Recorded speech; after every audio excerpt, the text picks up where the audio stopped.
When the winds of fall roll fresh down the plains, and trees and grass gather frozen rain, then warriors will meet on a field of green to settle the score, to build a team. The ball is snapped, the play is run, the men fight on till the final gun. The mothers wait, and young men dream about the day they'll wear the crimson and cream. Rock y'all, non-stop y'all, to the beat y'all, the body rock y'all, so let's rock y'all, non-stop y'all, to the beat y'all, the body rock y'all.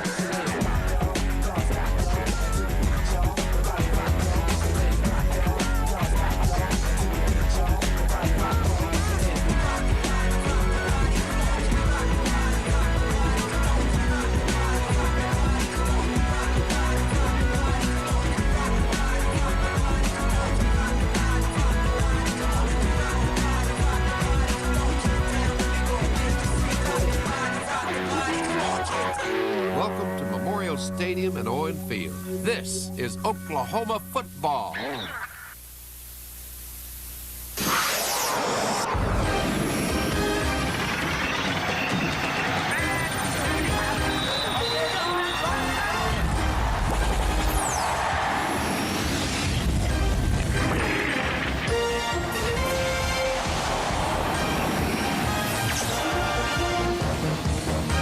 Welcome to the campus of the University of Oklahoma as Fox Sports Net proudly presents Oklahoma Sooner football.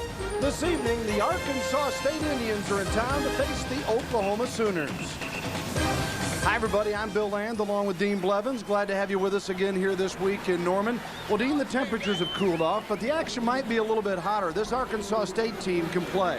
You know, the Indians, Bill, last week should have won a big game. They went back to North Carolina State, to a club that's trying to turn it around, and they went to double overtime. Probably should have won that game. North Carolina State goes on today and wins on the road playing Indiana. And one of the reasons they come here with some hope is I don't think that they think that they're going to be intimidated by this big crowd at OU. Part of the reason for that might be they have an outstanding tailback in Jonathan Adams. Jonathan Adams is a guy that was one of the top 3 recruits at his position coming out of Osceola, Arkansas. And there are his numbers from a week ago. This guy weighs 220 pounds. He's thick. He's a bruiser. He's always moving forward. He is a really good-looking back, and, you know, he could play for a lot of people. Big challenge maybe for the Oklahoma defense. Well, their linebackers should be up to it. They've got a stud in Rocky Kalmus, who had a great week last week. He'll slide over to his normal position this week because Torrance Marshall, who was suspended a week ago, is back. Everything you said's right. And what that means is that the middle linebacker position is Marshall, but here's Rocky Kalmus. He moves back outside to the weak side linebacker. This guy plays through pain. He's a terrific guy to have on your team. Torrance Marshall is a guy that Bob Stoops said, you know, we really didn't miss a lot without him. But I like guys like Torrance Marshall who are about 6'3", 248, 39-inch vertical, the best on the team, and, you know, they can lift the building. Let's not forget the offensive side. Josh Heupel is back, and will be back in just a moment. Heupel saying he had an off game last week. He only threw for 274 yards. Stay with us. It's the Sooners and Arkansas State in just a moment.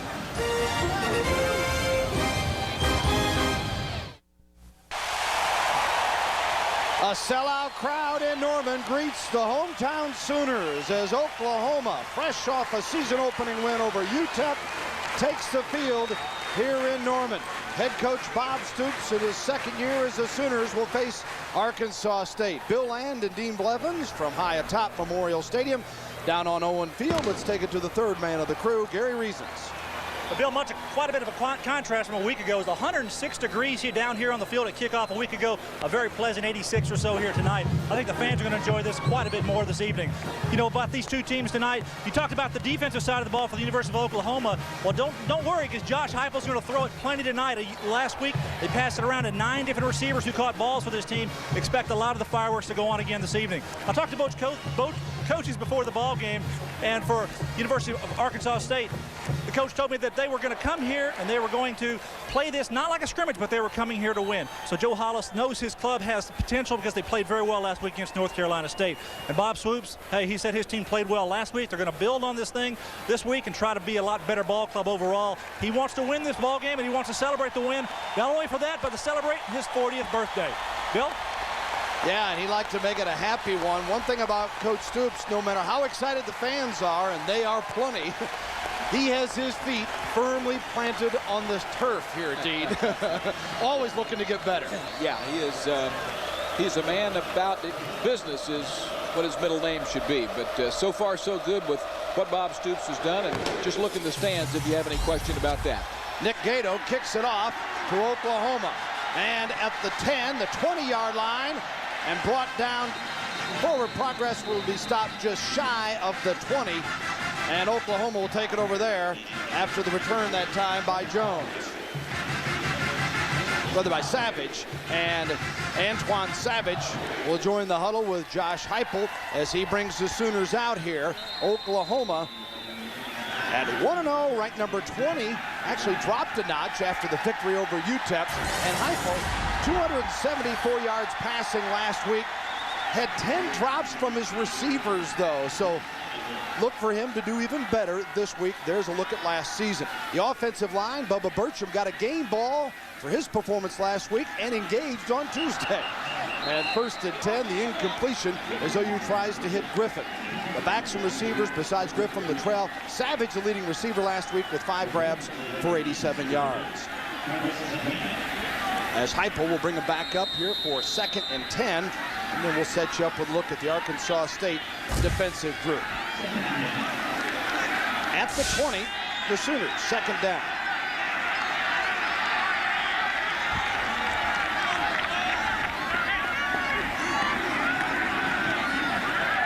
Heupel's got his man, 1st down across the 30 as Wolfo makes the grab, his 2nd of the season. Andre, a sophomore from Denver, Colorado.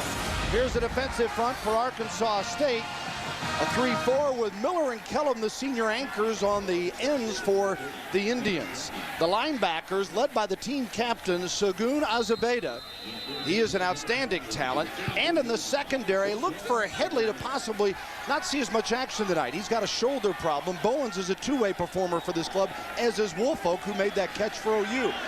1st and 10 at the 34, on the ground. Griffin bowls across the 40, got 9, and OU is moving it from the get-go. Dean, what about the OU game plan tonight? Well, the game plan is to really go with a lot of all-purpose plays to begin the game, and that means plays that you don't have to come up and audible out of unless you just see something radical. Plays that work both as runs and passes, and they want to try to get into rhythm. They didn't do that very well last week, and in fact, I think they had 4 3-and-outs in the first half, which was very unusual. There's Heupel's work from last week. You see 50%, but he expects better at that, as does the staff. Here's another 1st down for Oklahoma. Latrell, last week just had 1 carry, 1 reception. Seth, the senior from Muskogee, moves those chains as the Sooners move it into Arkansas State territory. That was a power set that you don't see much out of Oklahoma. And Seth Latrell, one of the statistics that people overlook a lot is he averaged 6.2 yards per carry last year every time he touched the ball. This time, even more than that. 7 touchdowns a year ago. 1st and 10 at the 47. Savage, the man in motion. Heupel, complete at the 45-yard line. Josh Norman is brought down, a junior from Midland, Texas. He had 2 catches a week ago. Out there covering for Arkansas State, number 8, Sean Mitchell. Well defended here. Oklahoma executes this play very, very well as they get it out as near the boundary. And Sean Mitchell, Bill, that's a play that if a defender is not in the correct position, it has a chance to go for 6 very quickly.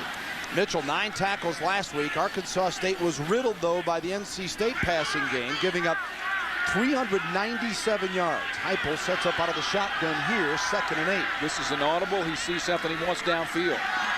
Looking that way, going to keep the football, got to now. Looking for a block, and he's tugged down at the 41-yard line by Ozabeda.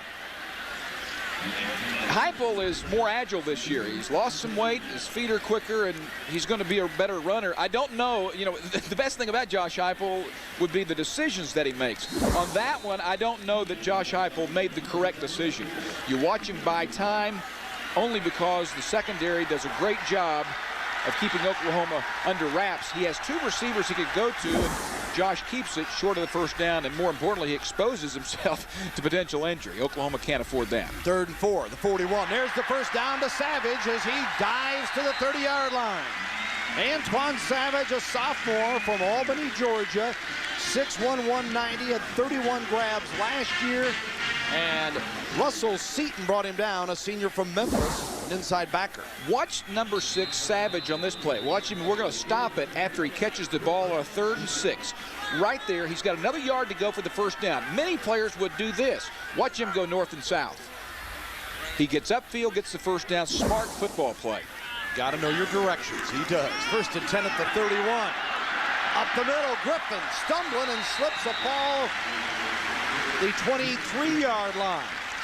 And Quentin Griffin, the sophomore from Houston, who last week had 9 carries and 28 yards, but he was overshadowed by Works. He's ready tonight.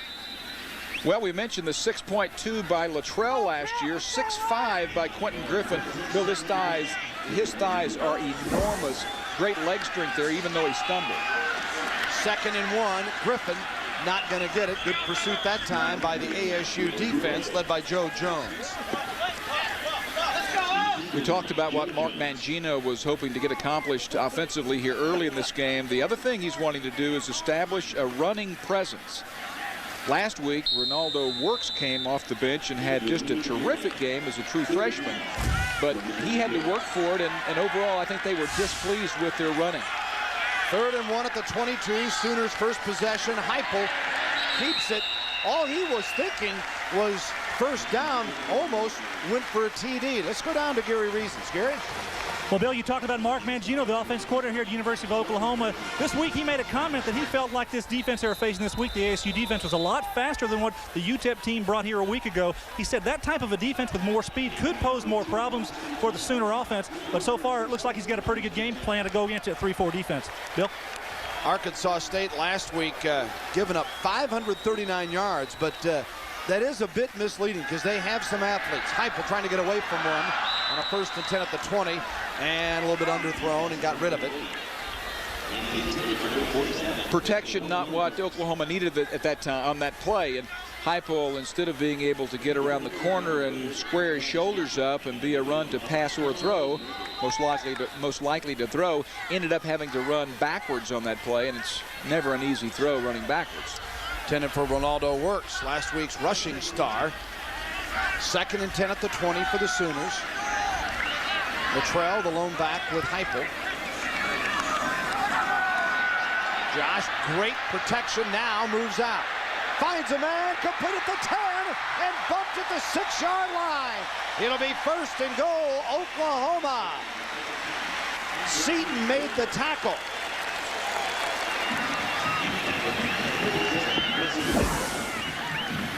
Watch up here at the top, Woolfolk. He will buy time. He is out to the sideline. He sees Josh Heupel scrambling. Woolfolk finds the seam in there. He's running against zone coverage, so all you have to do is sit in a pocket. Woolfolk 16 yards on that play. OU comes back with Luttrell. He slams his way down near the 2-yard line. A lot of people call him Woolfolk, and I've been accused of that because I have trouble saying Woolfolk. Can you help me with that one? That's I think I'm going to tell you. I'm going to cable or not. I'm going to call him Andre, and you're going to call him a lot because he is one of the players that Oklahoma believes has a chance to be a 10 on a 10 scale, and these coaches grade him pretty tough around here. 69 plays last week total, including special teams and defense. Luttrell trying to get in inside the 1-yard line on a 2nd and goal. 3rd down coming up now as Oklahoma's had it from the opening kick, 9:41 to go. Bill, Oklahoma has a big size advantage. Its offensive line much bigger than a smallish defensive front from Arkansas State, even though they're quick. Last week they sneaked it across. I wouldn't be surprised to see this one sneaked right over the right side. Is where he goes and he gets in. Thank you very much. Arkansas State wishes they were listening. Oklahoma By cable. on the board. It was available in their locker room. And the Sooners with Heupel getting the TD. And Oklahoma up 6-0. Tim Duncan will come on for the PAT. He was 7 of 7 a week ago against UTEP.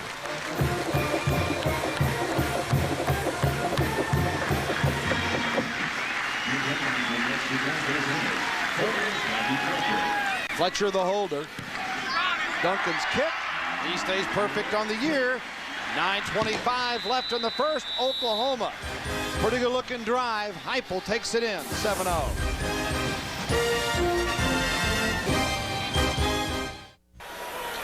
Josh Heupel knows that Mike Skinner weighs 299 and he loves his center, Bubba Burcham, so he goes on a quick count. It's hard to keep a guy out of the end zone, even though that play was defended fairly well. Nice job. Heupel just kept pushing, found the little crease, and got into the end zone. He's not listening to us, I hope. Bill, last week there were 10 drops, as you mentioned earlier, and there you see the numbers, 80 yards, 15 plays, a great start for Oklahoma. But we're going to try to keep tonight balls that are catchable. And on that first series, there were 6 passes attempted by Josh Heupel. 4 of them were completed. 1 of them was off target, the first one to Griffin. 1 was a little bit low under a little pressure. So really, he had 1 throw out of 6 that was not in a catchable range. That's a good start. Robert Kilo, the deep man, along with James Hickenbotham for Arkansas State. Duncan with the boot. Hickenbotham will take it in a knee, and he'll come out to the 20-yard line. It's funny how people can get upset about a quarterback not being accurate when in years past, if a guy could complete a pass, they thought he was Johnny Unitas. How times have changed. Arkansas State's got a guy complete a pass. Cleo Lemon, a 4-year starter last year for nearly 1,600 yards. Their offensive line, a veteran group. 4 of the 5 over 300 pounds. Kilo is their best receiver, but Hickenbotham has got great speed. They'd like to get him the ball more often tonight. They're a pro set to start right here with these 2 guys. They'll run a lot of eye back. They'd love to hammer it up inside with Jonathan Adams. Love to be balanced, but they'll probably run it more than they throw it tonight if they have their way. Lemon dumps it over the middle for a 6-yard pickup to the 26-yard line on first down as Oklahoma's defense makes the stop on Walker. The Sooner defensive group, Heineke Fisher making his 34th appearance. Klein, a great start as a redshirt freshman last week. We mentioned Marshall is back. Kalmus was a star a week ago, as well as Steffen. And in the secondary for the Sooners, Thatcher and Williams had INTs last week. Roy taking his for 6. 2nd and 4 at the 26 for the Arkansas State Indians, down 7-0. The handoff, Adams got 3 to the 29. It'll be 3rd and 1 for the Indians. More than you would like to give up when you have an 8-man forcing unit, an 8-man front. Oklahoma had committed that many to stop the run, and they picked up enough to get it into 3rd and short. Roger Steffen made the tackle, senior from El Reno, Oklahoma. And the penalty, the decision for Arkansas State. Offside on the defense. 1st down. Well, last week, Arkansas State's the team that had the penalty problem. They had 14 penalties game for 116 yards, and Joe Hollis, the veteran coach, his 4th year there, said, we've got to be better than that. So we got stuck in some alignment problems, but he said, we've got to clean up our act. Tonight it's Oklahoma that gives them a break here in a 1st down. They didn't have penalty problems last year, so that was probably an abnormally high number, particularly when they were in overtime. Quick look on the 1st down pass and a pickup of about 5 again. Rocky Kalmus makes the tackle as the Indians move the football. They're throwing it the right side to Hickenbotham, and James is a 5'10" sophomore from Roanoke, Virginia, with blazing speed, and it's a little play like that where they hope he can beat somebody and go the distance. Yeah, that'll be fun to watch tonight because they do have speed out there. Oklahoma does a very good job of, once a receiver catches the ball, of not only gang tackling, but swarming to the ball very, very quickly. Derek Strait, number 2, did a nice job there. 2nd and 6. Fake the reverse, going deep, and incomplete. Mentioned different shuffles going on. Jack Wright is a senior center for Arkansas State. Got some type of an injury problem. Gary can update us on that. Gary? Well, Bill, Jack Wright is going to play this ball game. He's got a viral infection in his left eye. He has very limited vision. He has a blurred vision on his left eye. They were thinking about holding him out of the ball game, but they're allowing him to play tonight. Hey, he's a senior, the leader of that offensive line up there, so he's in there in his ball game. Bill? Very nice job there by J.T. Thatcher, the Oklahoma free safety. Burned last week a time or two, although he was a very good hitter. But I think he learned his lesson. Hope he did as well as we did sitting down watching tape with Mike Stoops yesterday. He was emphatic about what needed to get better. 3rd and 6 from the 35, and the flag stopped the play and the crowd as they were trying to spur the OU defense on. It appears it is on Oklahoma.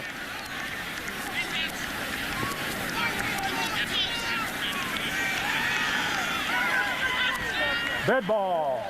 Snap infraction on the offense. On the Indians, beg your pardon. That'll make it even more difficult. Joe Hollis, familiar with Oklahoma, one-time offensive coordinator of the University of Tulsa. He hooked up with John Cooper and was with John Cooper at Ohio State until he came to Arkansas State. His 4th year, he's 14-30-1. He's also athletic director now. His job's safe. And also probably not going to play an OU caliber team next year when he gets a hold of that schedule. 3rd and 11.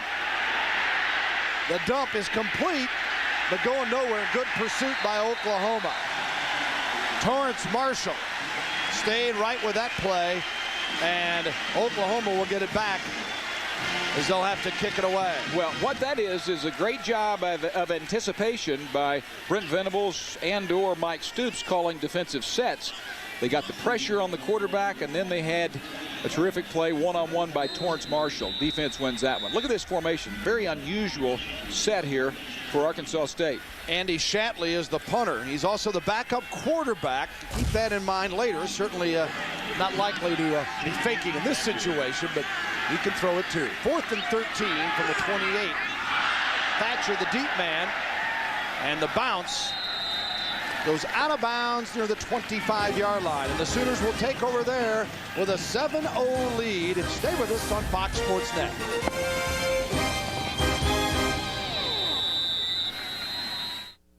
Beg your pardon, folks. I made the mistake most people did here, considering that was going to be an extra point. It's a 24-yard field goal attempt by Duncan. We'll take a look at it and how it missed. Ben Painter, perfect snap. Fletcher, perfect hole. It was a pull. Duncan knew better than to put his hands up. I think he was begging at that point. Hoping. This guy's going to be a good kicker. He'd made all 4 from a week ago. What that means, though, is that the drop by Griffin is a 7-point play. Should be 14-0. See if the OU defense rallies with it 1st and 10 at the 20 for Arkansas State. The pitch to Adams. He slides to the 21. It'll be 2nd and 9 after the pickup of 1. Jonathan Adams, 4.9 per carry last week against NC State. Thatcher made the tackle. Adams, the first parade All-American. And you look at all the recruiting lists, that is certainly one that is widely recognized around the country. The first of that stature to come to Arkansas State. And it was all about real estate, Bill. It was location, location, location. And I said Osceola, it's Osceola. I should know. I was born over in Malvern. And not too far from the Jonesboro campus of Arkansas State. 45 minutes, I think, and that was almost a lateral. Last year, Adams 680 yards rushing for 6 touchdowns. He was injured some in his freshman year. All right, this ball cannot go backwards. We'll see where the ball is thrown from. That ball is a backwards pass. That's a lateral. It should be a free ball. Kilo, the intended receiver, and he reacted right. He picked up as if it was, and they quickly whistled it dead. Take a look at our in-sync look here as quarterback Lemon brings him out on 3rd and 9. Ball on the 21. Kilo on the reception. OU had it smelled. There's a flag, though, after the tackle, or as the tackle was being made at the 22-yard line. Let's see what's up. Generally on that type of play, it's a holding call. Oklahoma had it defended very well, and that'll be declined and a punt. So the Sooner defense bails or does its job. On the offense, decline, 4th down. Thatcher will go back to return the kick. Bill, of penalties in a ball game, the most called penalties are for false starts. They average a little over 3 per game, and the next is for holding, where you have 3 per game, and that one fit right in that pattern for where that flag was thrown. Shatley will punt it away. He stands on his 9-yard line, the line of scrimmage at 23. Thatcher's on his own 20, or own 30, I should say. As Andy Shatley, who's from Jonesboro, short kick at 35. Thatcher went right by one, cross midfield. Watch out! Hold on! Thatcher! Touchdown!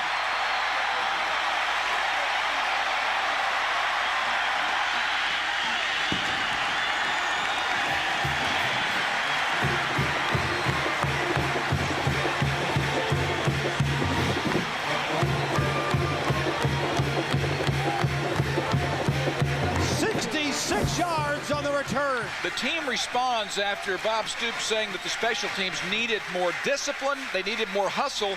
Everyone does a good job, although one guy gets blown up, who, as average, got blown away, and Thatcher takes it the distance. Bill, he had a terrific return for touchdown last year at home against Oklahoma State. This young guy out of Norman is making quite an impression. Got a little giddy up, son.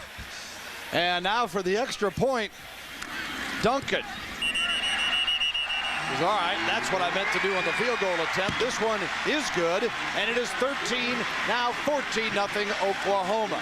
So the Sooners come right back and stuff Arkansas State. Thatcher, a 66-yard return, and Oklahoma now a 2-touchdown lead over Arkansas State. And that's what you do to a team when you come in as a prohibitive favorite. You don't let them stay around. You know, I thought that it's a different level, but Nebraska today and Notre Dame went down to the wire. A couple of big special teams play in that game kept Notre Dame right in it, where they easily could have won that game, ended up going to overtime. And Oklahoma here not wanting to mess with this bunch, as they did last week a little bit with UTEP. Wonder if Thatcher was as anxious to go to the phone when he doesn't make that kind of run. Nice job. Well, the certainly tradition is back here at Oklahoma. Former Sooner Spencer Tillman works on our regional sports report at Fox Sports Net. Had some comments about the Sooner tradition. No question about it. I mean, you start talking about guys like Billy Vessel. Even though I didn't play with those guys, I'm a historian. I love the game. The game of college football is nothing like it. Billy Vessel, Steve Owens, Billy Sims. I mean, I wore his number. In fact, I changed to number 20 after my sophomore season because I think maybe Weldon Ledbetter or Jerome Ledbetter actually had number 20 at that point, so I couldn't wear it.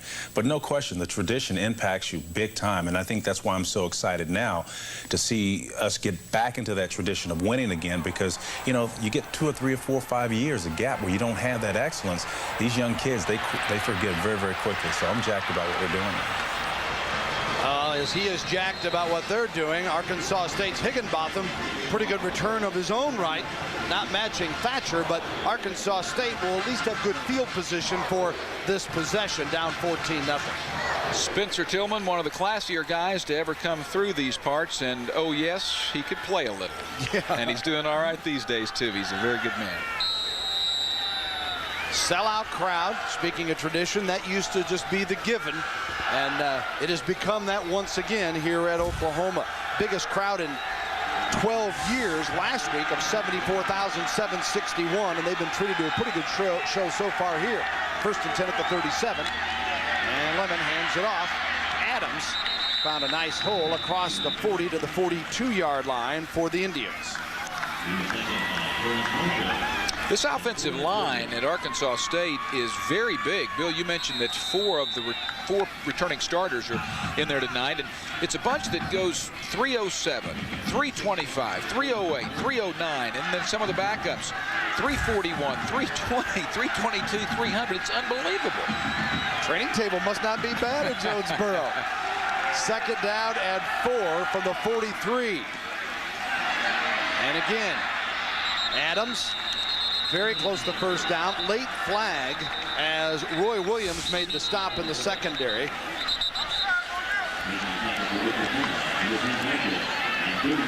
Officials talk it over with Oklahoma up 14-0. Thatcher the 66-yard punt return and Heupel the 1-yard run. Here's the call. That'll bring it back against the Indians on the hold. Torrance Marshall off to a fast start tonight at linebacker, and also Roy Williams, the strong safety, is going to be involved in tons of tackles this year. He actually is a quasi linebacker. Oh, on the offense. Repeat second down. And Joe Hollis not happy with the penalty again. I mentioned Roy Williams, Bill. He's a guy that about half the time tonight he will read as a linebacker reads. He'll be up playing near the line of scrimmage for Coach Bob Stoops, who turned 40 today. Doesn't look it. I guess when you're older than everybody, it never does. Third down and 16 now for Arkansas State. Dirt looks young. 2:29 to go in the first. Quarterback Lemon. And it is incomplete. It'll be third down now.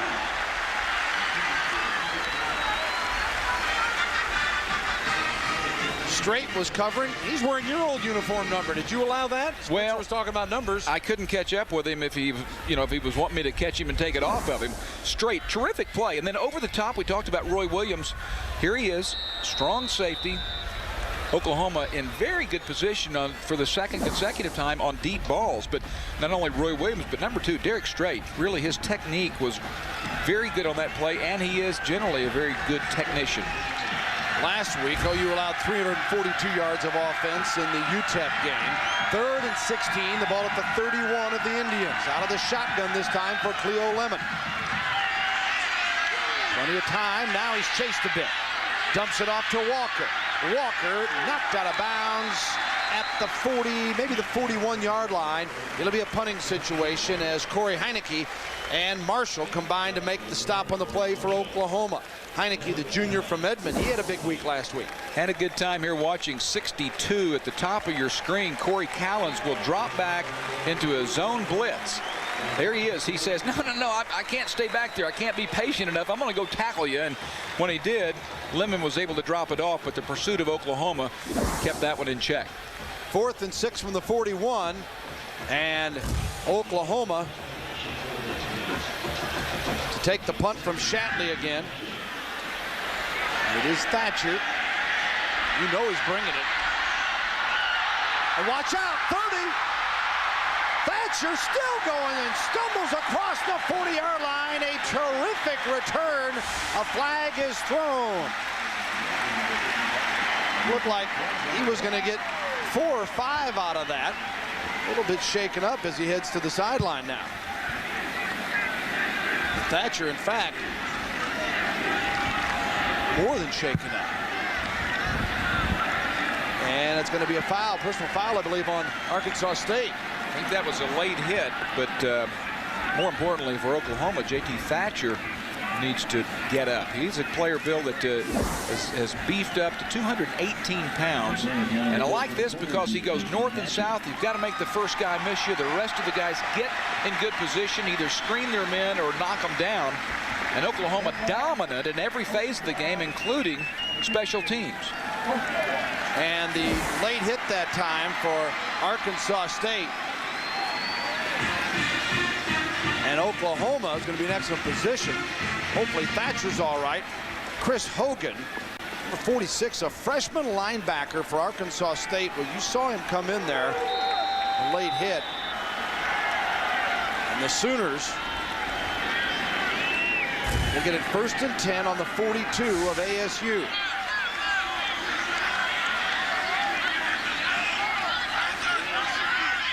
Heupel by the shotgun. Works, 40, 35, and Works pushes forward to the 33-yard line.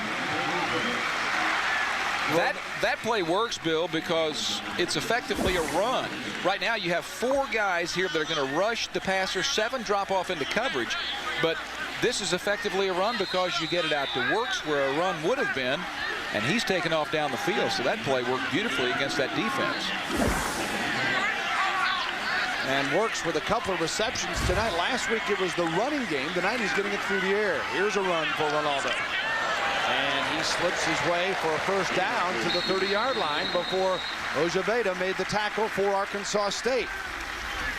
Heupel is 8 of 11 for 89. He's had one ball off target. Bill, I think the goal for any offense is to get the defense back on its heels.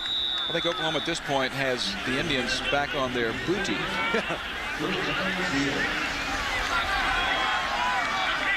First and 10 at the 30. Heupel again, plenty of time. Quickly, the man coming across the 20, and inside there, Trent Smith, sophomore from Clinton, Oklahoma, and another first down.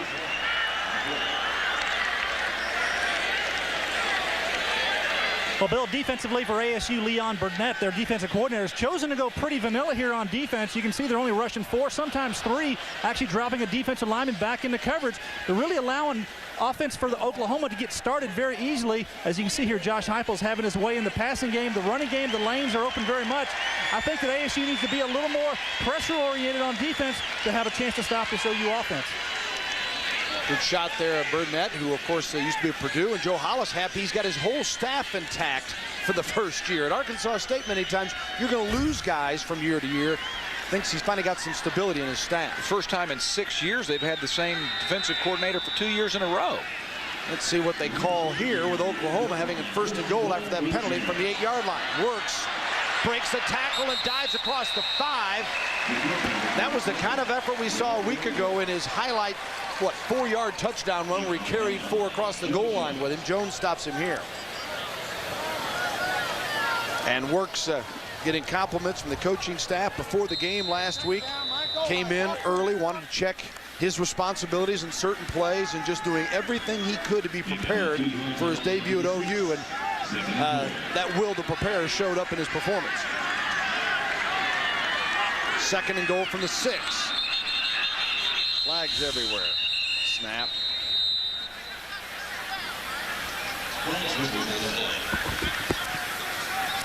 Oklahoma with 19 seconds to go in the first period, up 14-zip. I think Bubba Burcham, as we hear the call. Dead ball. Ball start on the offense. Still second down. Bubba Burcham, the center, told me he has his butt too low oftentimes, and the ball, actually what happened there, it's that's about as bad as it gets for a center. Number one, he forgot the snap count, and number two, his quarterback was in the shotgun, and he snapped it as if he were under center. So other than that, Bubba, that's a nice play. Yeah, you're setting up that, I thought he set up that old Fumbarooski, baby. Gonna pull it up, set it down, and leave it for someone else to carry in. Second down and goal for the 11 now. Heupel looking for some room. Found an opening. Flag thrown. Touchdown if it's not on OU.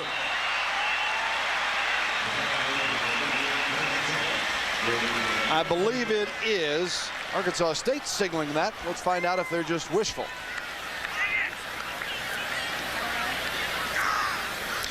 Josh is going, what do I have to do to throw another touchdown pass? He had Griffin drop one earlier that could have gone in, and then that one.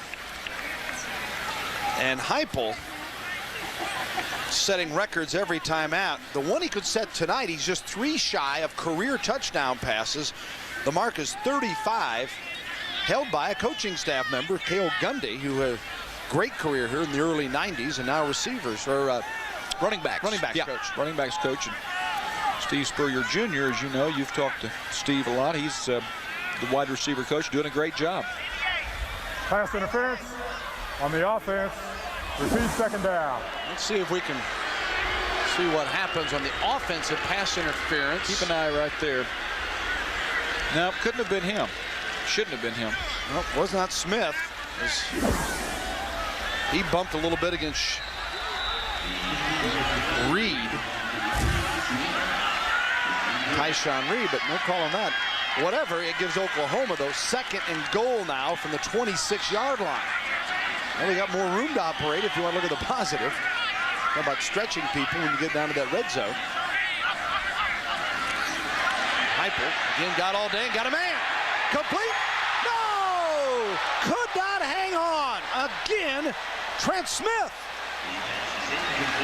All right, all you guys out there that are going to look at the statistics and say, what's up with Heupel this year?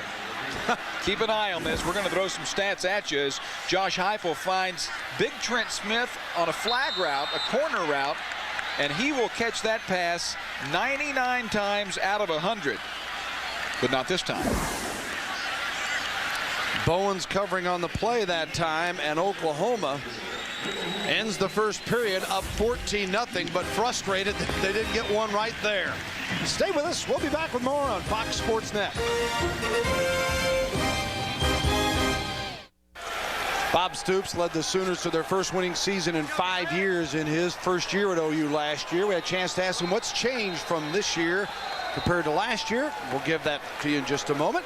But first of all, big third down for OU. 3rd and goal at the 26 for the Sooners as we start the second quarter. Heupel out of the shotgun.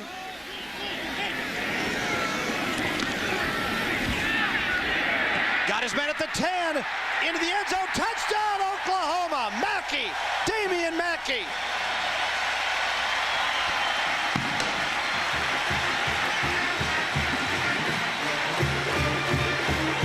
First play of the second quarter. Well, I know that Arkansas State probably feels that it doesn't have the men to match up man on man. But if you sit back in zone, Heupel will pick you apart, and that's exactly what he does there. 13 here on the side. He runs a corner route. Or excuse me, he is up the boundary, finds a little soft spot. That's all you do against zones, is you basically just find an open area. It's not a streak route, or it's not a curl or an out. You just go feel the spot, and that's what Josh Heupel does better than most people I've ever seen, is feel the game, and his receivers do a terrific job of that as well. Heupel, his 33rd career touchdown pass as he closes in on Cale Gundy. His first tonight, his 3rd of the season, and it goes to Damian Mackey, the sophomore out of Union City, California, 5'11", 185. He had 3 grabs last week for 54 yards. Well, we're going to throw you a little Bob Stoops on the program. What about the quarterback and what he thinks about Josh Heupel and his play? I believe Josh will be a better quarterback this year and more productive for the reasons that I think he's in better condition and shape. He's stronger than he was a year ago. He's worked really hard preparing for this season in that manner. I believe he's been able to concentrate on his techniques and fundamentals. Now that he understands the scheme and what our offense is, he understands the mental part of it. He's been able to concentrate on his techniques and fundamentals, and Chuck Long has done a great job with him in those areas. So I'm hoping that together is going to help him be a little more efficient this year. Well, Dean, you mentioned last week some of the physical numbers that have changed about Heupel in better shape, and Stoops backing that up, and certainly he has looked at tonight. The kickoff out of the end zone, 1st and 10, Arkansas State in the 20. Well, I think it's a perfect situation for Josh because Mike Leach was his guy. I mean, Josh fell in love with Mike Leach, who was the offensive coordinator here a year ago, who recruited him. And Mike, of course, now down at Texas Tech. But that marriage was great. It introduced him to that style of ball at this level. He had played some in junior college. But now that Mike's gone, they bring in Chuck Long, who I think is also a perfect fit. Chuck is a prototypical drop-back passer with great mechanics, and that's the area that Josh needed help in. So he's totally a different player mechanically. Tonight, Bill, he's had 2 drops, 10 of 14, and 1 TD called back by penalty. He's only missed 1 pass tonight. And given OU 127 through the air as you look at those numbers. 1st and 10, for Adams and crew as Arkansas State really at almost the blowout point. If Arkansas State needs to maybe give their defense a little bit of a breather here, at least establish something offensively with it 21-0 in the early moments of the second period. Jeremy Wilson-Guest made the tackle that time. Oklahoma getting into the end zone after a couple of balls looked like they were going to get into the end zone, so they ended up scoring. But the previous series, they should have scored when the ball was dropped, so it really should be 28. Pass is complete to Kilo, and he was hammered by Strait. Great timing tackle that time by Derek Strait. Heck of a catch by Robert Kilo. Kilo, 3 grabs, 59 yards in the loss to NC State. Lemon is a terrific thrower, and this time he's got an out route, gets pressure, so that gets in his face. He throws a perfect ball, but sometimes you have perfect execution offensively and defensively, and that's exactly what you had. Straight in perfect position. Picked up a couple. It's 3rd and 5 now from the 25. Out of the shotgun is Cleo Lemon. OU showing blitz. Marshall coming on. Got it, and Higginbotham made the reception very close and will have the first down. The 32-yard line. Not an easy play for Cleo Lemon. No, it's a terrific job by Lemon of avoiding the pressure by 10. Marshall up the middle, steps up, buys time, and Higginbotham is a guy, Bill, at 5'10", a little target, but a speedster, reportedly 4.24 in the 40-yard dash. Lemon tonight, 7 of 10 for 35. Heupel 10 of 14 for 127. 1st and 10 for Arkansas State, what they're concerned about right now. A little play action. And complete again to Kilo. Straight was covering that time. And should move the chains again at the 43-yard line. If you look at Mike Stoops, defensive coordinator of Oklahoma. Bill, Gary talked a while ago about the viral infection in the eye of center Jack Wright. He's been replaced now by Tripp, and Tripp is down. So that could be a messy situation. Go 3 deep for Arkansas State. He's a junior from Thomaston, Georgia, 6'1", 297. Never good when they're attending to the knee. Take a look there in the middle. That's Wilson Guest that was tied up with him. Oh, you can see him lift it there. The right knee. I don't know if he got hit or he just got twisted as he was backpedaling. Joe Hollis pleading his case to the official. Joe knows he's in a jam right now. Down 21 to zip on the road, struggling, and now considering a 3rd center. And to make matters worse, Mr. Tripp, you're guilty of holding. So Tripp gingerly taking off the field. Arkansas State, you know about being in a bind. Last week, they go to NC State, and those are money games. You take a big paycheck. Well, lo and behold, they had everything going for them. Led by 3 late. Tried to get a late touchdown to seal it near the goal line. Did not get it. NC State comes back, ties it up, and then wins in double overtime. Well, ouch. Then they come here. Doesn't look good here. They go home to open against Memphis. Later on, they got TCU, another top 25 team. Right. They've bitten off a lot. You know, we were looking a minute ago at Jack Wright and that viral infection in the eye. Terminology has changed a lot throughout the year. The old headaches back in the old days were down to concussions. Does that mean he has pink eye? That viral infection in the eye? Probably. Yeah. Well, I hope that's all it is and that he can play. They need him.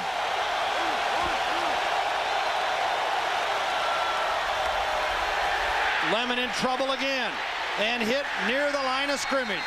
Brought down by Stephen, the linebacker, as he closed quickly on him. It was a 1st and 20 situation. Roger Stephen there to make the play.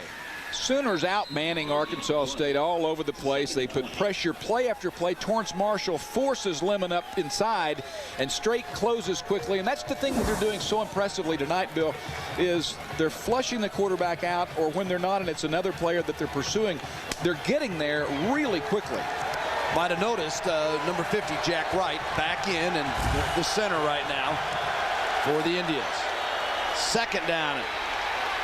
Adams to the 30 and then hit hard, and a host of tacklers helping out on the play. Ante Jones leading the way from the Sooner secondary. Senior from Homestead, Florida, is Adams. Sets it up for 3rd and about 7, it looks like. Sooner staff guessing wrong on this one as they are outnumbered on the run and then do a poor job of tackling. That time, Torrance Marshall, who's played pretty well tonight so far, almost didn't get a hand even on the outstanding running back in Adams. Adams, 4 carries, 17 yards as he gets a breather. And Oklahoma sets up defensively for a 3rd and 7. The ball on the Arkansas State 35. Sooners up 3 touchdowns. Here comes Kalmus on the blitz. Complete to Kilo at the 40. And diving, trying to get the first down, but the spot is going to leave him short, I believe. You see the marker down there. Let's see where they give it to him as Strait made the tackle. Interesting looking play there as Oklahoma, as always, puts pressure on. You see Kalmus get to the quarterback. He gets it to his man Kilo. Now you got to get upfield, get just a little more as Oklahoma gets great pursuit by Strait and Thatcher. And Bill, I think they stopped him short. Here comes the kick team. You know, it's just those little inches here or there. That was a very good play defensively, but I think Kilo will look back at that and say, you know, I should have gotten that. We should have moved the chains and kept our defense off the field. Andy Shatley, number 11, junior from Jonesboro, last week averaging 43 yards a kick. Here's Thatcher. You saw what he did earlier tonight. He's had 2 terrific returns. Delay a game. Offense.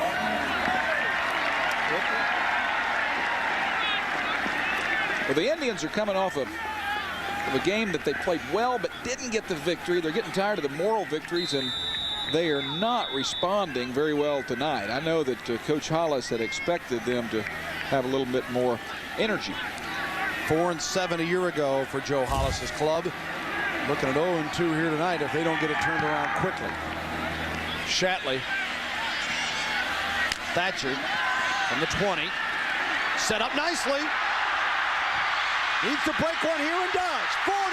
Thatcher again to the 40-yard line. He says, I'm fine, thank you.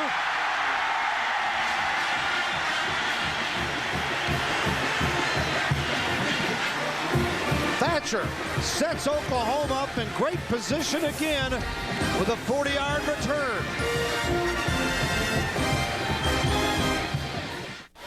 A great play by J.T. Thatcher, and we'll show it in a moment. All right. Oh, you say, wait a minute, we won't give you another great play. Let's see if they do. It's High Pleasant 1st and 10 from the 41. Griffin to the 30, and Griffin down near the 21-yard line. A pickup of 20 or more. We'll see where they spot it. All set up by Thatcher's 3rd great return. Thatcher caught the ball and no Indian was within 10 yards. A nice job of making people miss, a poor job of tackling, and a nice job by his guys, and a terrific late block there. Do you see the guy come flying in the white jersey? It's Josh Norman getting it done there. And watch the little, this guy can skedaddle. You say scat back, and it does fit, doesn't it? As scat back.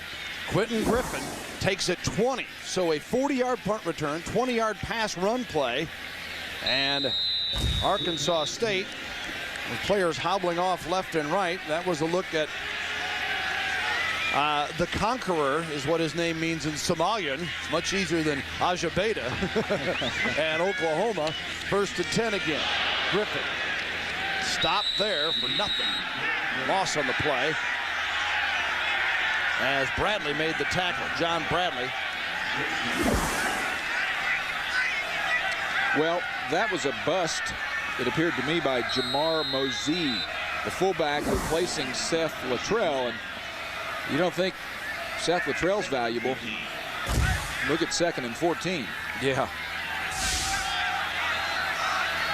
So Griffin lines up again behind Heupel on 2nd. They make it 15 officially from the 26. And the handoff to the end around. Mackey out of bounds at the 20-yard line to stop the clock. Fagan, I beg your pardon, number 12. Curtis, the sophomore from Houston. Honorable mention all-conference pick a year ago. They'll fly the outside receivers, or at least, no, they'll stalk those guys. I thought they flew them out of the way to try to get the secondary away from Fagan, but they stalked them. And speaking of stalking, something is stalking the Indians as they have yet another player down. Tyshawn Reed, junior from Moultrie, Georgia, starting inside linebacker, is down, and they're checking his knee.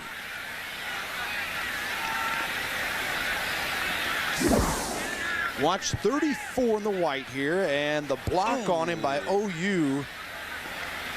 That was Duncan, Howard Duncan, who got him. Looked like a hyperextended knee. Told not to ever guess, so we won't guess that that's a hyperextended knee. You see a great block there by Josh Norman late.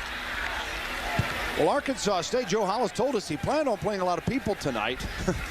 I don't think this is the way he planned on doing it, though. No. And thankfully, Reed is going off from his own power, and hopefully he'll be back. But they have really been hampered by the injury problems this evening. And Oklahoma now, 3rd down and 8. The ball on the 19. Sooners with Lance Donnelly, a true freshman, flanked out to the right, flexed out to the right over there. True freshman, 86. Above him is Fagan.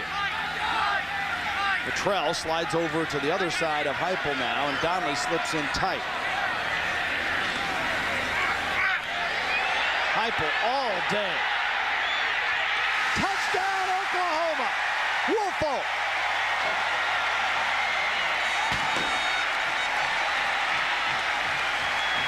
Well, as a defense, you have to make a decision. Are you going to pressure the quarterback and expose your secondary, either most of the time in man-to-man coverage, or are you going to drop players into coverage? And they drop 9 players into coverage and have no pressure on Josh Heupel.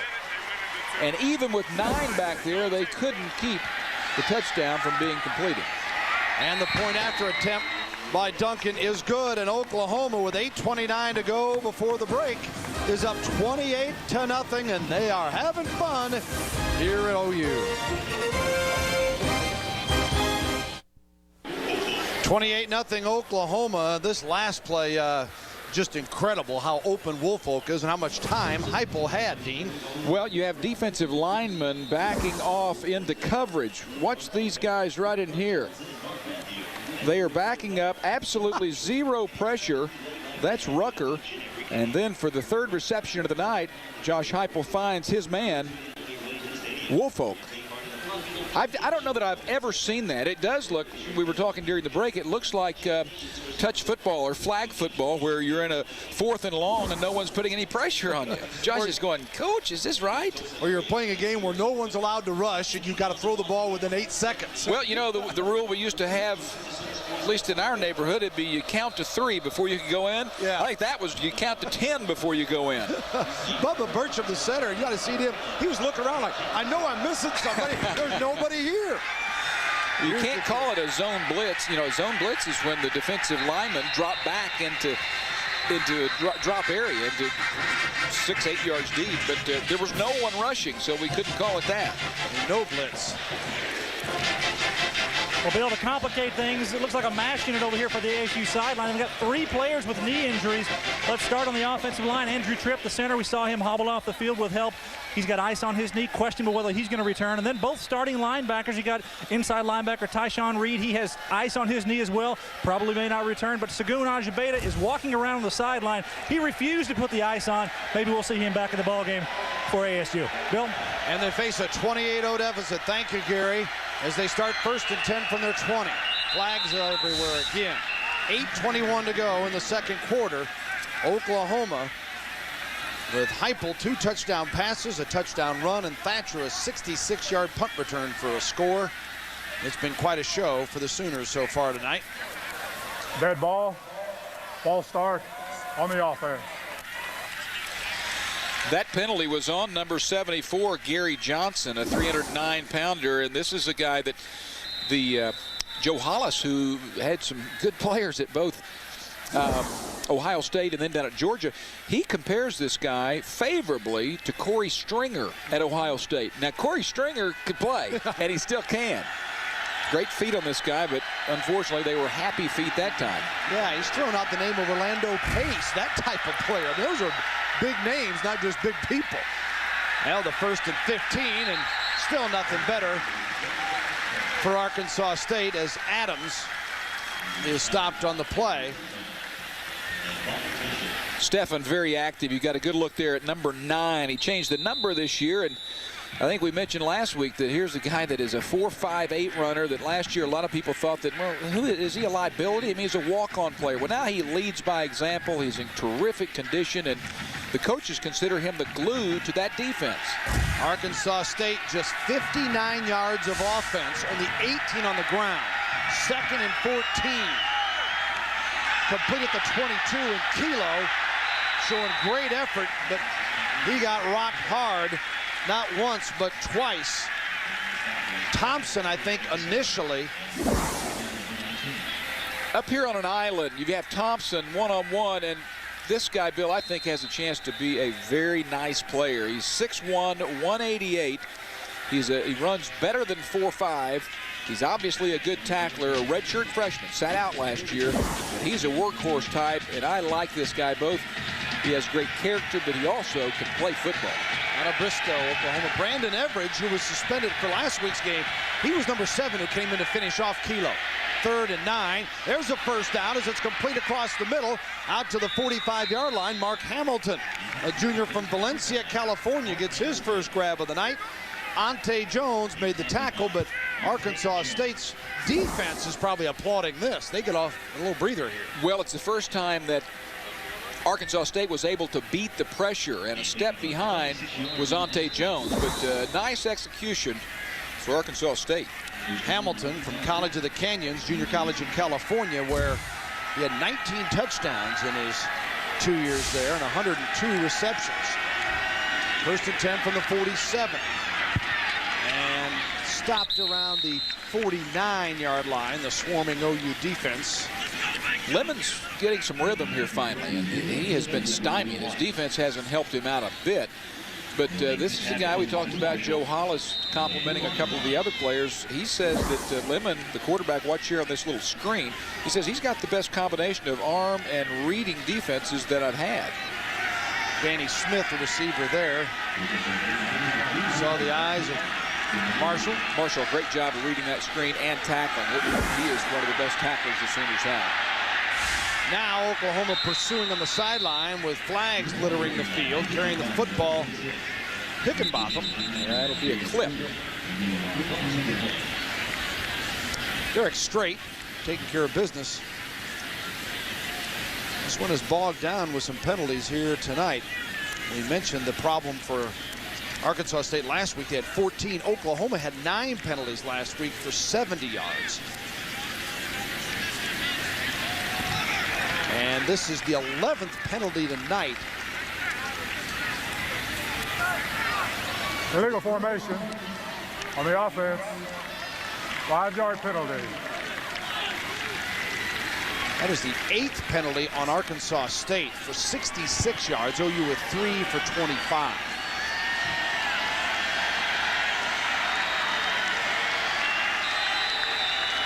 Second and 10 for the Indians.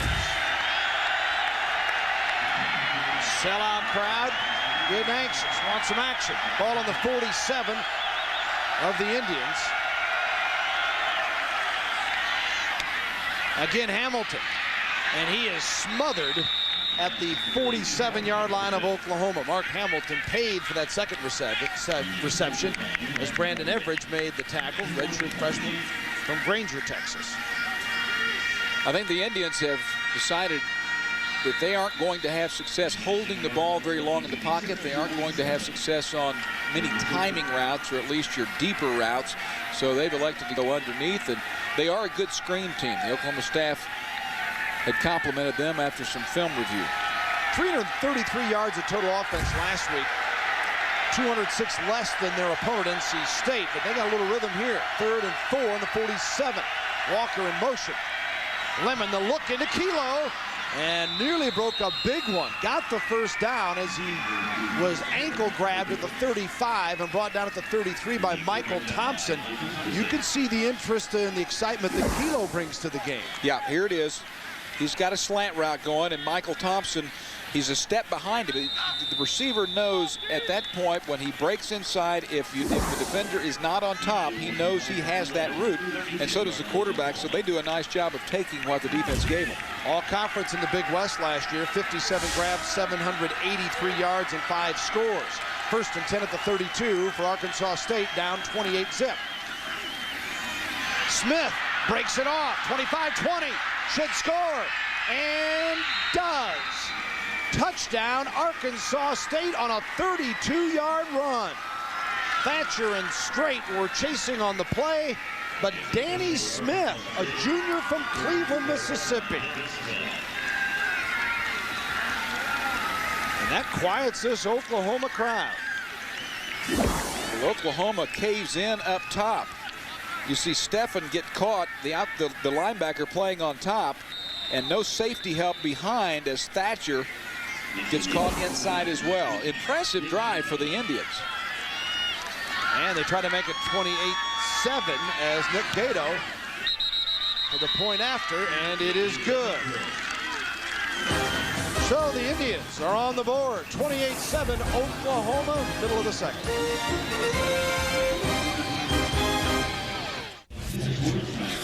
Watch the cutback here by Smith, the over pursuit by Oklahoma. We're going to stop it right there. And you see that Oklahoma is all caught inside here. Safety on top, he has to be here. But the Sooners out of position as the cutback on top goes the distance, and the junior college transfer has just enough speed to beat straight to the end zone. Danny out of Mississippi Delta Junior College, where he had 16 touchdowns, 2-year starter. And Motors here in relief of their all-star, Jonathan Adams. And it's now 28-7. Oklahoma to take the kickoff with 4:41 remaining. And they had the 26-yard pass play to set everything up before that 32-yard TD.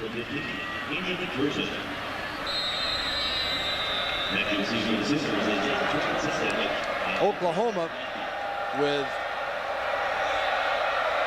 Savage and Mackey deep for the kick. And the short man takes it, Luttrell. And he rumbles across the 35-yard line before he is tripped up. Sooners again, good field position. Bill, he looks exactly like his daddy when he runs the football. He is bigger, stronger, and he'll tell you prettier and faster. But when he on runs like that, he looks just like his dad. Jimmy Luttrell was a fullback here on the national championship team. I guess a couple of them, 74. He was the fullback on the 74 team. And that's the style of play that Luttrell had. Straight ahead, get every inch you can, don't make any mistakes, and he's a bulldog. This guy can play. Oklahoma fans that remember Jimmy, and if you were around at all, you remember him. He is a spitting image, and you sit there and you think we turn back the clock. 1st and 10 on the 36 now for the Sooners. Heupel. Smith. And Trent dives to midfield. 1st and 10 Sooners. 14 yards on the pass play. Bobby Patterson, the right corner, made the tackle. Teams are running this little crossing route underneath and sometimes using the umpire. Watch the umpire here. Oklahoma doesn't necessarily do it. You don't. You talk about it. Everybody does it. It's sort of a little screen with the official, and every team in the country does it. And it seems like more and more are making it a part of their offense. Yeah. That umpire is going to have to be a guy that's going to be very agile these days. 1st and 10, here's Works.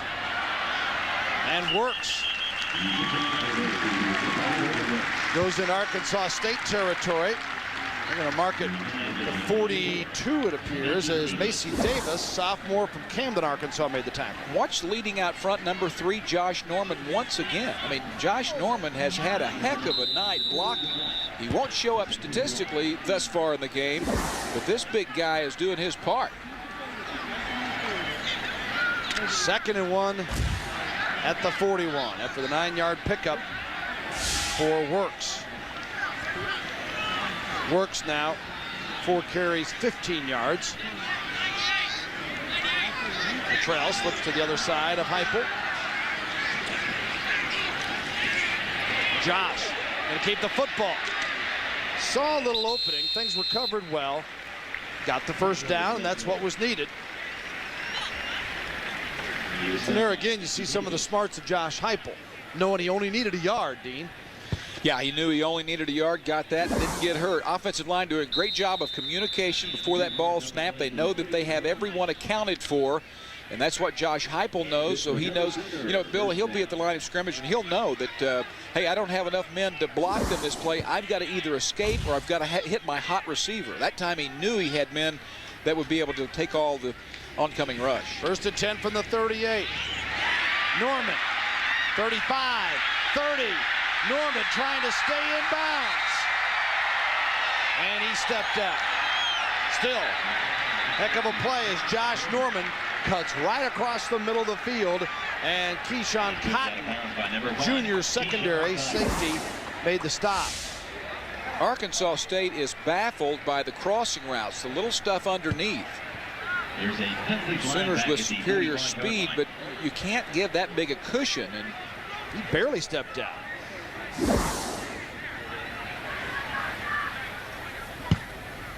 And now another flag. Going to bring it back even further. Hold on the offense. 15-yard, 10-yard penalty.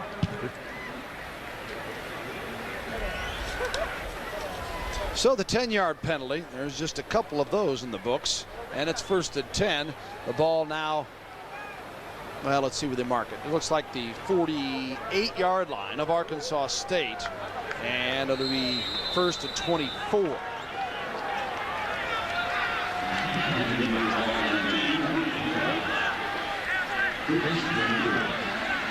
Mackey in motion. Heupel goes that way. 40. This one will come back as well with a hold. Mackey got the play that he likes the best. I asked Damian Mackey a couple of weeks ago what types of plays he likes, doesn't like, and he said, I like them anytime they throw them to me, but I don't really like some of the post routes as much as I do the stuff, the short stuff where I get some yards after catch. And you see why. He can accelerate and make people miss him. Yeah, he darts around pretty good there. Bob Stoops, you know he's not happy right now. Oh, you look so crisp early in the game. Hold on the offense. Repeat first down. Now back-to-back holding calls.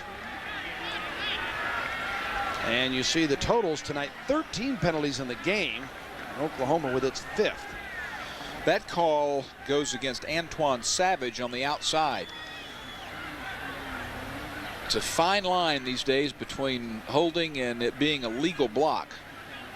And we got a discussion yesterday about pick and rub with the receivers, which particularly in this offense you see a lot of. What is a pick and is that legal and what's a rub? And yeah. Rub's legal, a pick is Rub's not. Rub's legal and a pick's not, yeah. I never did get a clear definition of what the difference is there. If we did, we'd pass it along. Well, it's that old deal. If the yellow flag comes out, it was illegal and it was a pick.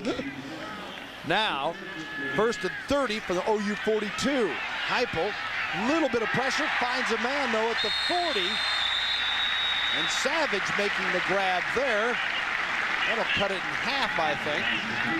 It'll be 2nd down and 12 from the 40. Two things abundantly clear as you see the zone coverage here. The lack of the rush, which you don't see, but the accuracy of Josh Heupel being able to find receivers, and he finally had pressure at the end of that.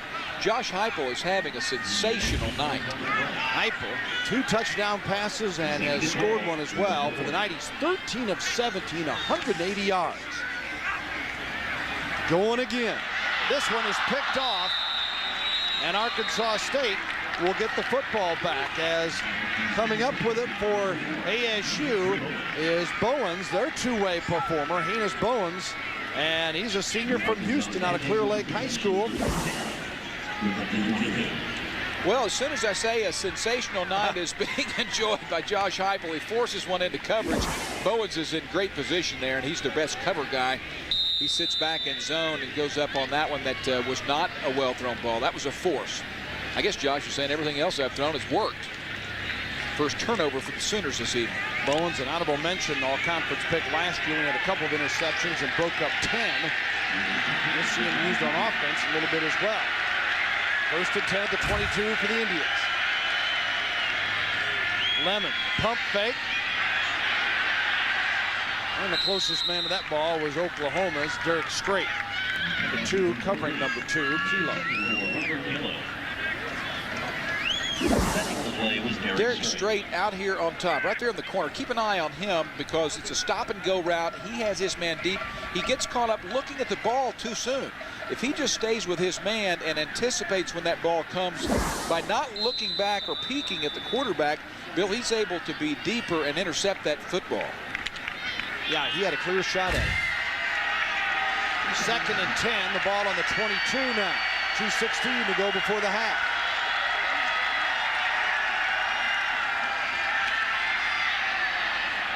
Lemon finds a man at the 32-yard line, and the tackle is made there on Alvin Powell by Straight. Powell, a junior from Rome, Georgia, Mississippi Community College.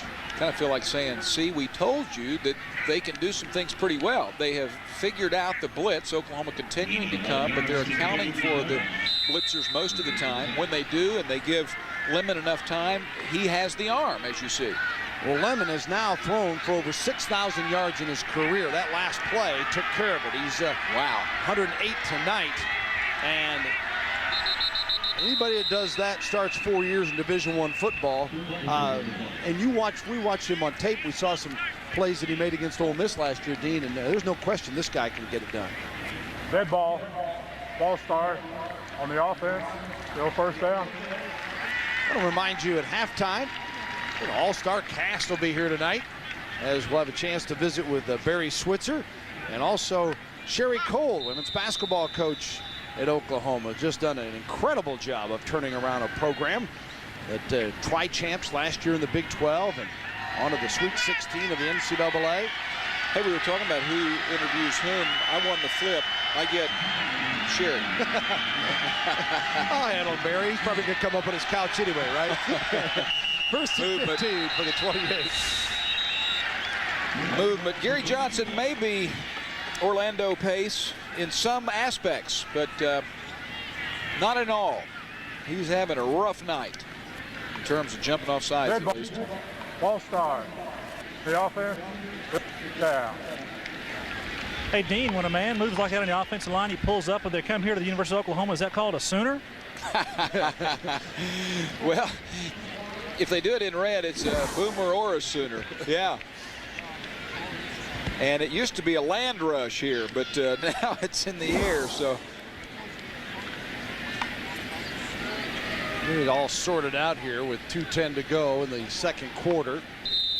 Arkansas State, Joe Hollis looking on, and Cleo Lemon, the senior quarterback from Greenwood, Mississippi, brings him out first and 20, the ball on the 23. Out of the shotgun. Hands it off to Danny Smith.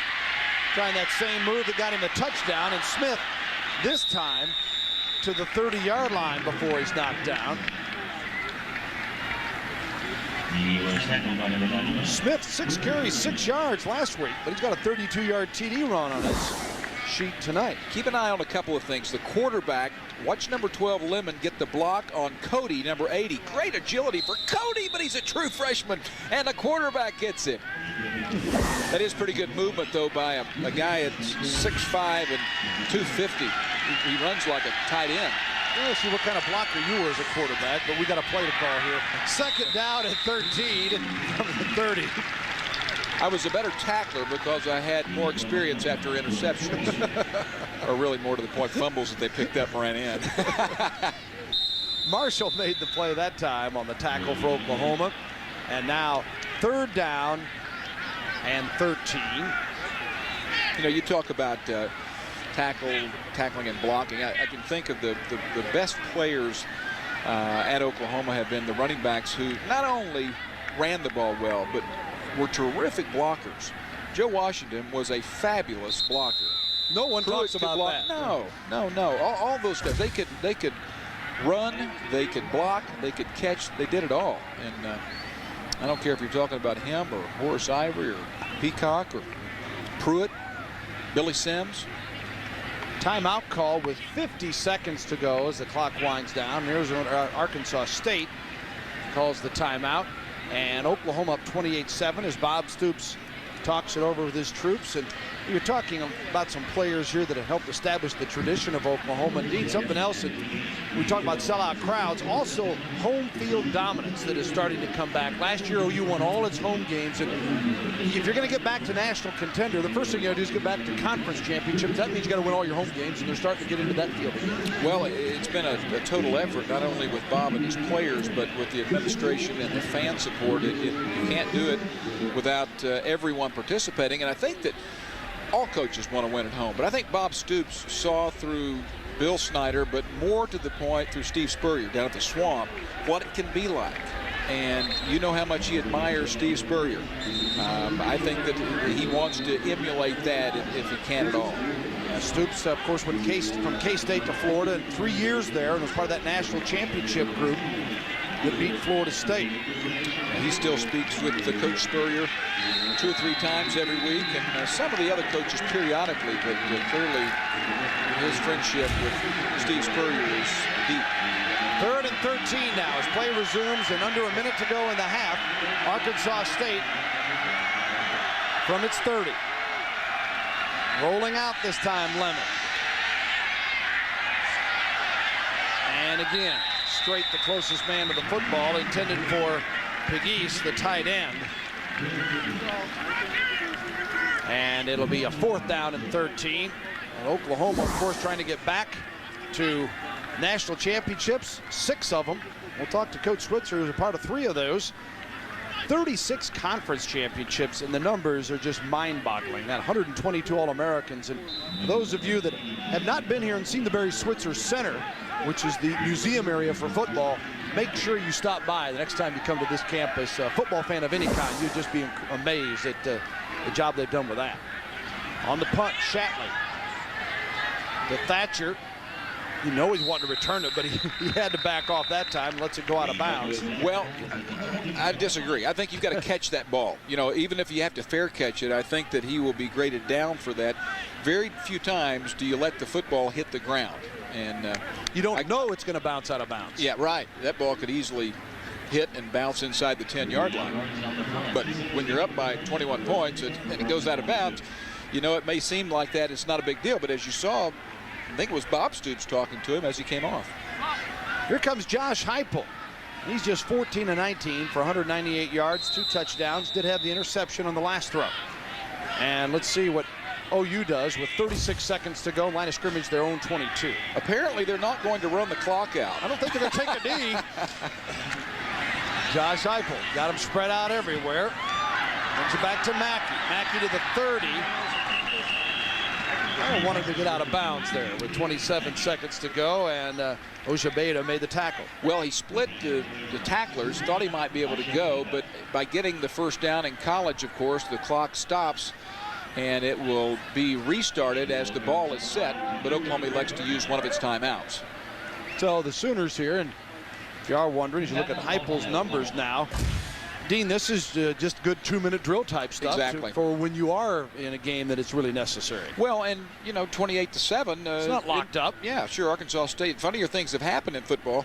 This is Nate Hibble next to Heupel, and it is going to cause some broadcasters just entire nightmares there with Heupel and Hibble. I'm just glad he's not a fullback and a starter. Well, in this offense, it wouldn't be, you wouldn't have a problem. It would be if he was a receiver. Yeah. But no, you're right, Bill. They have a chance here to execute a 2-minute offense, and perfect situation to do it. Let's take a look at the schedule here of Oklahoma, because talking about a perfect situation. 1-0, they got tonight's game, then a week off before Rice comes to town, and then the Big 12 opens up with Kansas, and there's the gauntlet there in October. Texas, Kansas State, a week off to meet Nebraska. And how they're standing after that will pretty well tell the story for this season. Nebraska winning today, by the way, if you missed it, in overtime at Notre Dame. Yeah, Nebraska did it late. I didn't get to catch the most of the second half, but turned it on at the end, and Crouch made some plays. The conference, Bill, needed that. Oh, big time. I mean, after A&M went up there and played well but got beat last week, they don't need the #1 team in the country for the Big 12 to fall at Notre Dame, regardless of how well the Irish did play in that game. 1st and 10 from the 34. And flags thrown. Did OU draw them off? Wait and see. Now, that's Big Al Basinger. You know, we talk 2-minute drills, maybe a 10-minute drill, as long as this may take to play the last 27 seconds ball, and a half. Ball start on the offense, still 1st down. Big Al Basinger's a senior, so this is his last chance to get it together, but Mark Mangino has sure made a nice player out of him, and I think the former regime was honestly about to ship him out. senior out of Dallas Carter, wishing his name wasn't on the back of his shirt that time, but he has certainly turned things around. Yeah. 1st and 15 now from the 29 for Heupel. And Woods almost came up with it in the secondary, looking for Damian Mackey again. Clock stops with 23 seconds to go. Again, remind you at halftime, former Oklahoma and Dallas Cowboys coach Barry Switzer will be with us, and also the Sooners women's basketball coach Sherry Cole. Fun to visit with both of them. Bill Land, Dean Blevins, and Gary Reasons with you here in Norman, Oklahoma, trying to see if they can get something here in the final 23 seconds of the half. Quentin Griffin right on top there in for Latrell. I wouldn't be surprised if that happens. But well defended. Yeah, and Griffin brought down that time at the 25. And here's to let the clock go here. That should be the end of the first half. So Josh Heupel, a couple of touchdown passes to pace OU along with Thatcher's 66-yard punt return. And Oklahoma a 28-7 lead after they jumped out 14-0 after the first quarter and 28-0 before Smith's 32-yard run for Joe Hollis Arkansas State Indians makes it what it is at intermission. 28 for Oklahoma, 7 for the Arkansas State Indians as Hollis and crew head to the locker room, and we get ready for halftime here at Owen Field. The Sooners coming off the 55-14 victory over UTEP last week and lead it here at the half 28-7. We'll be back with more, including halftime activities from Owen Field, where it's the Sooners 28, Arkansas State 7.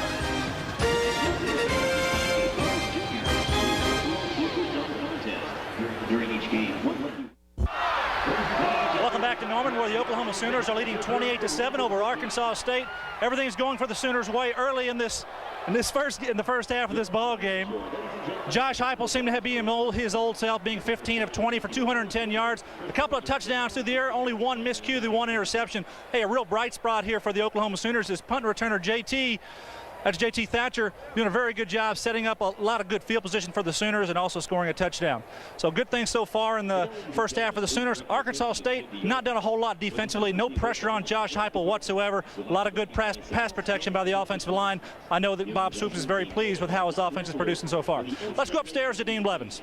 Thank you, Gary. And sometimes in these situations, they always say, get real close. And Bill Land and I have trouble doing that, or most people. But with Sherry Cole, it's a little bit better. Sherry, the women's basketball coach, national runner-up for Coach of the Year, the Big 12 Coach of the Year. Congratulations on a wonderful season. It's good to see you. Thank you. Oklahoma football, what do you think? Looks good. Looks real good. I know you're here to talk basketball. Your club goes to the Sweet 16. Stacey Dale's getting ready to play in the Olympics. Right. Stacey's in Sydney right now. We're extremely proud of her. About to go through the opening ceremonies of the Olympics. It's a little hard for me to even believe sometimes that she's over there, but we're real excited about her. Talk us through this. This is some of your action from last year. That is me trying to help a referee make a good decision. Yeah, we returned everybody off last year's Sweet 16 squad except for Felicia Whaley. It's hard to say we only lose one when it's the Big 12 Player of the Year, a kid like Felicia that's broken every record at the University of Oklahoma. But we have that kid back, Stacey Dales, J.J. Seeley, Kaiten Hill, Lanisha Caulfield. So we're real excited about the upcoming season. How do you take it from the cellar to the top?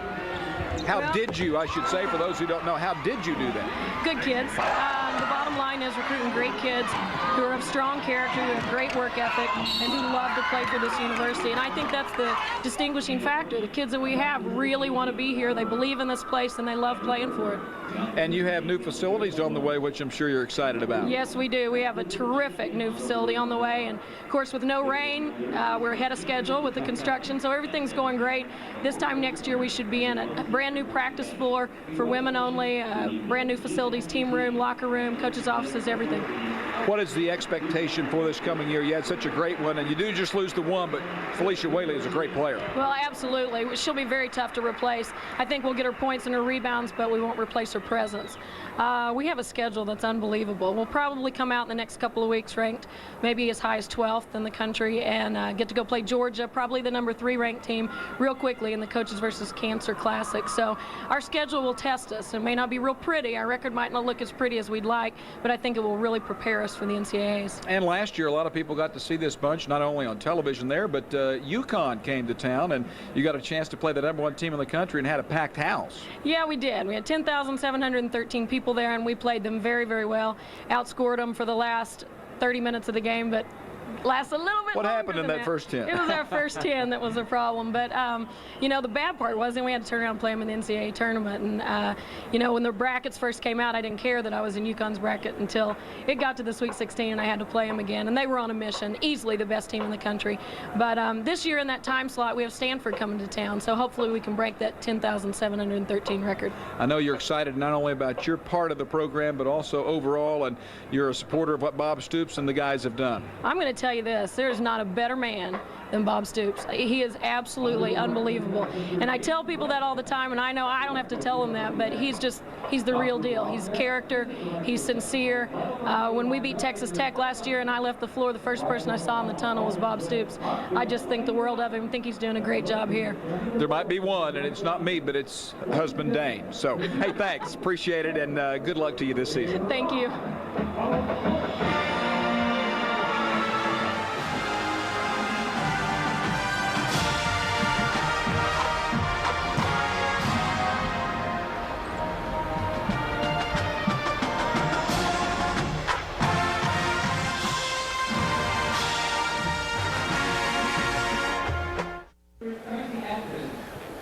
Welcome back. It's halftime here at Owen Field, University of Oklahoma, with a 28-7 lead over the Arkansas State Indians, and the Sooners up 21 as we enjoy the University of Oklahoma band here on Fox Sports Net.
University of Oklahoma marching band in front of a sellout crowd here in Norman. The Sooners at the half, a 28-7 lead over the visitors from Arkansas State. We'll be back with more in just a moment.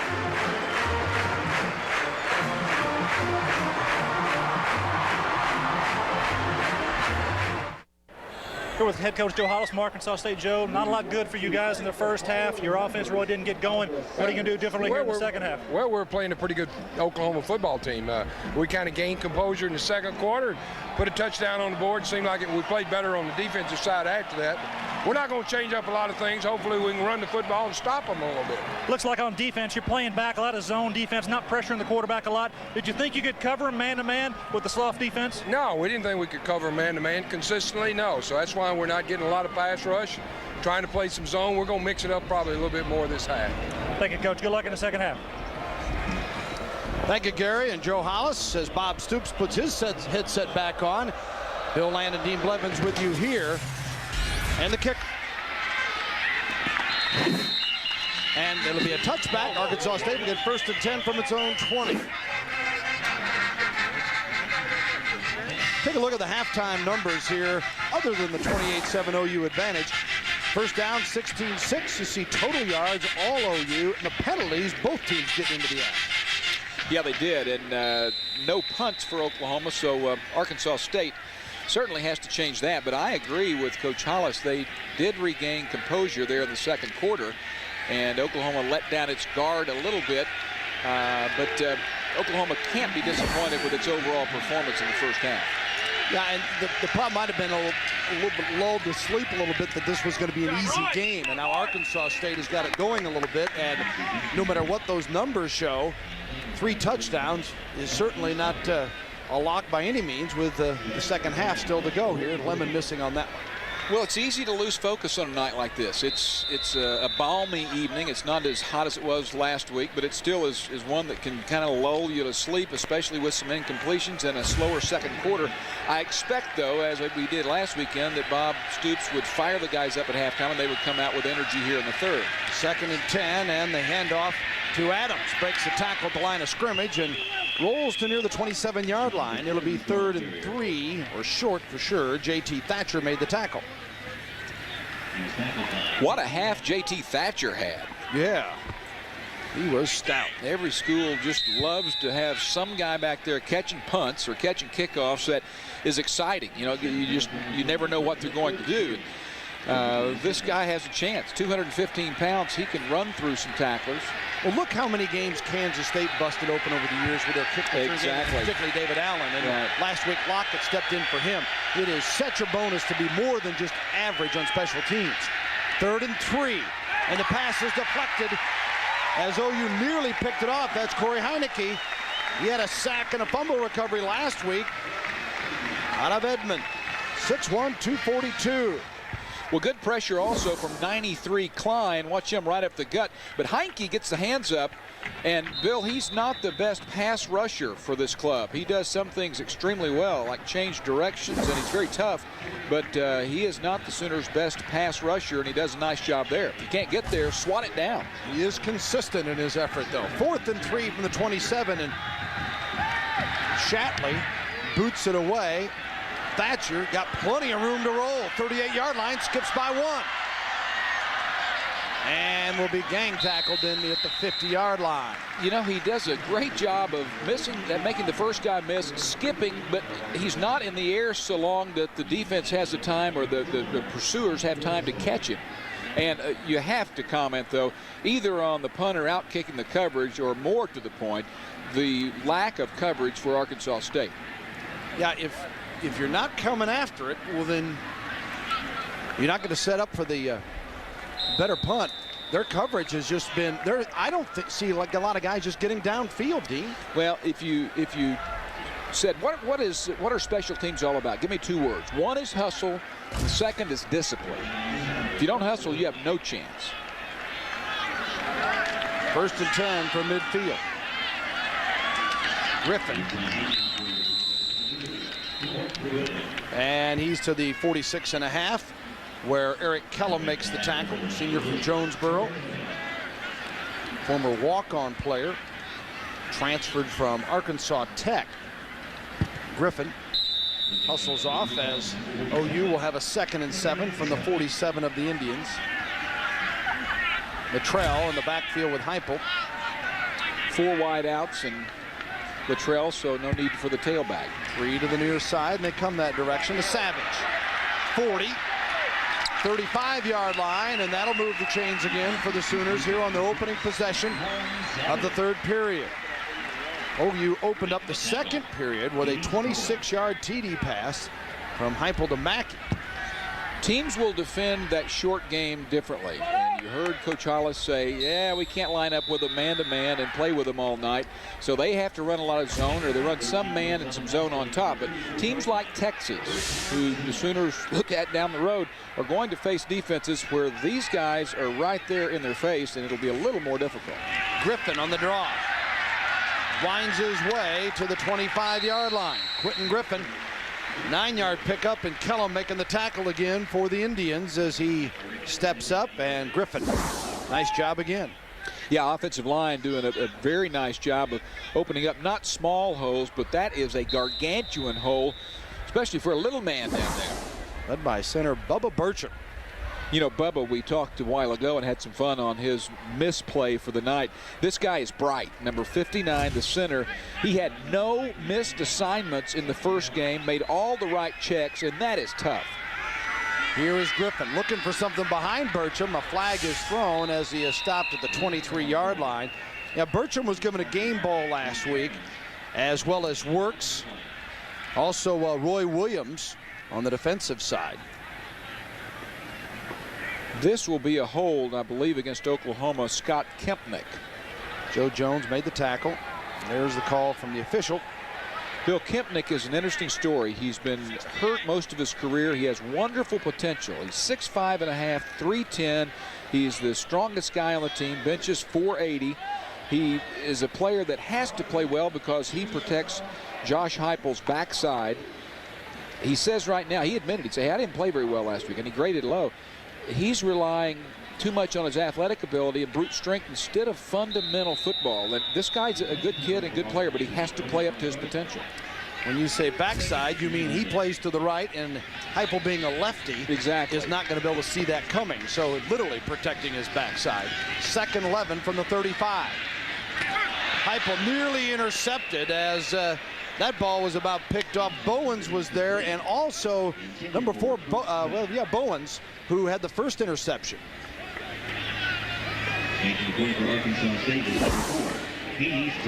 Here's the Kempnick on top. We talked about the backside. He does a nice job. Pressure is not really the issue until the end. And Heupel, anytime Josh Heupel throws the ball when he is backpedaling, he does not have zip on it. That ball was not that play was not a result of lack of zip. That was a poor decision. Eccles was in his face. You saw Bowens, who nearly had the interception. 3rd and 11 for the Sooners. Griffin Latrell flank him. Here's Heupel. They come after it. Got a man, and it's Woolfolk. Touchdown, Oklahoma! What a grab!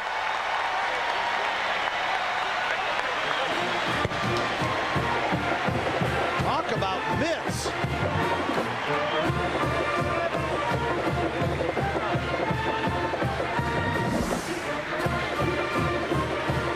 He'll take the post route. He has his man beaten badly. Heupel throws this one. Wow, what a grab. I knew it was a difficult catch because Heupel led him.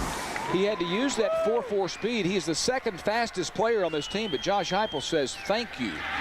Duncan for the point after, and it is good. And Oklahoma, first drive, gets a TD in the 3rd.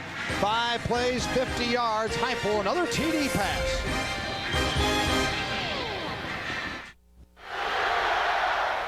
Oklahoma, the 35-7 lead on Fox Sports Net. 5:51 to go in the 3rd here at Owen Field, Memorial Stadium. University of Oklahoma and Arkansas State. Bill Land, Dean Blevins, and Gary Reasons with you. Following the timeout, Arkansas State faced with a 4th and 8 at the 29 of Oklahoma, and 5:51 to go. Up-to-date stats: OU 99 rush, 254 through the air. Heupel, 3 TD passes. Right now, they're trying to put the clamps on Lemon out of the shotgun. Kilo in motion. Jones goes with it. Lemon, good protection. Underthrown. Kilo was the intended receiver. Jones on him. And it makes it a 4th down situation, and see if we get Nick Gato out. He had a 24-yard field goal last week. That was well defended all the way around. Kind of a force, and as they set up for Oklahoma taking over here, let's go down now quickly to Gary Reasons. Bill, I'm joined here by Randy Evans, a new ladies soccer coach here at the University of Oklahoma. You're in your 2nd season here. Tell us a little about your program this year. Oh, this is an exciting time for Sooner soccer. We just opened up a new facility last night. We had a terrific crowd, had about 1,000 people out to watch us play. The team is improving, making great strides. We're an up-and-coming program, something to watch. Well, good. You host Alabama tomorrow, I understand, at 1 o'clock here? Yeah, a game against Alabama. They're traditionally a top 20 team. The way we've been playing, we got a great shot to upset them. Well, we wish your program a lot of success this year, and come out and support the Sooners tomorrow. All right, thank you very much. All right, thank you, Gary, and thanks, Coach Evans, for stopping by. That is a beautiful setup they've got there south of the stadium out toward Lloyd Noble Center. Oklahoma completing that pass to Smith, I believe it was, on the first down, and now a 2nd and 2 after the 8-yard gain, but here's a flag. Dead ball, false start on the offense. Still 2nd down. Mark Mangino is the offensive line coach and the offensive coordinator, and he's hiding behind Hibble there, but he won't hide behind him very long. There's Mark. What a great guy. Joey old fella and a great offensive mind. Yeah. But the first year in charge of the offense.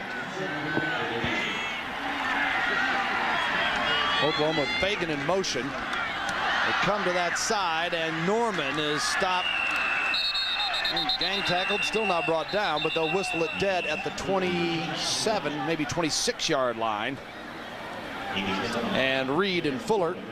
And we had the chance to watch some videotape here yesterday, Dean, and Coach Mangino came in and said, we asked him if he could help us. He goes, I don't know if I know anything more that can help you guys out. Come on. He is a very regimented guy, as this play did not go anywhere. But, you know, he was with Bill Snyder for a while and did a terrific job up there and is enjoying it here at Oklahoma. 3rd and 12, 27. Piper drops it off. This is Griffin. Got some blockers and is brought down at the 35-yard line. It'll be a punting situation for OU, 4th and 4. Oklahoma had some really good news a couple of days ago from the NCAA as they granted Jamal Brown.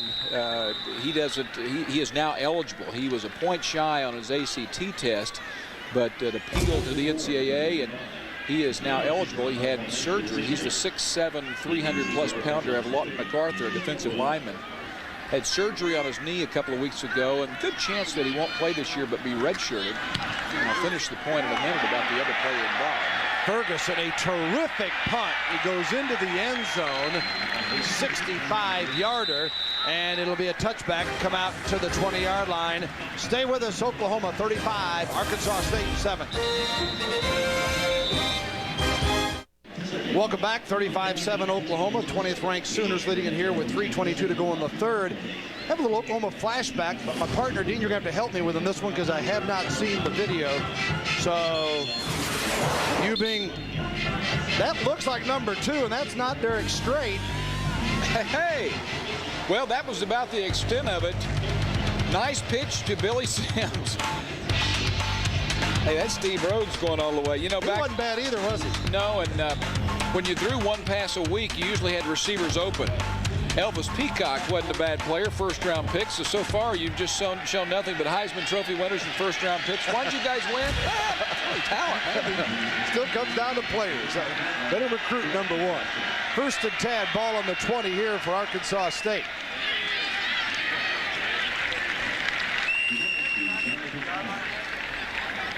Adams Back in. Not much that time. Yard or two. Jones again on the play. And Ante Jones, Marshall. Torrance Marshall from Miami, Florida, missed the game last week with a one-game suspension. Same for Everidge. And this week, that's the case for tight end Matt Anderson for breaking a team rule. 2nd and 8 to 22.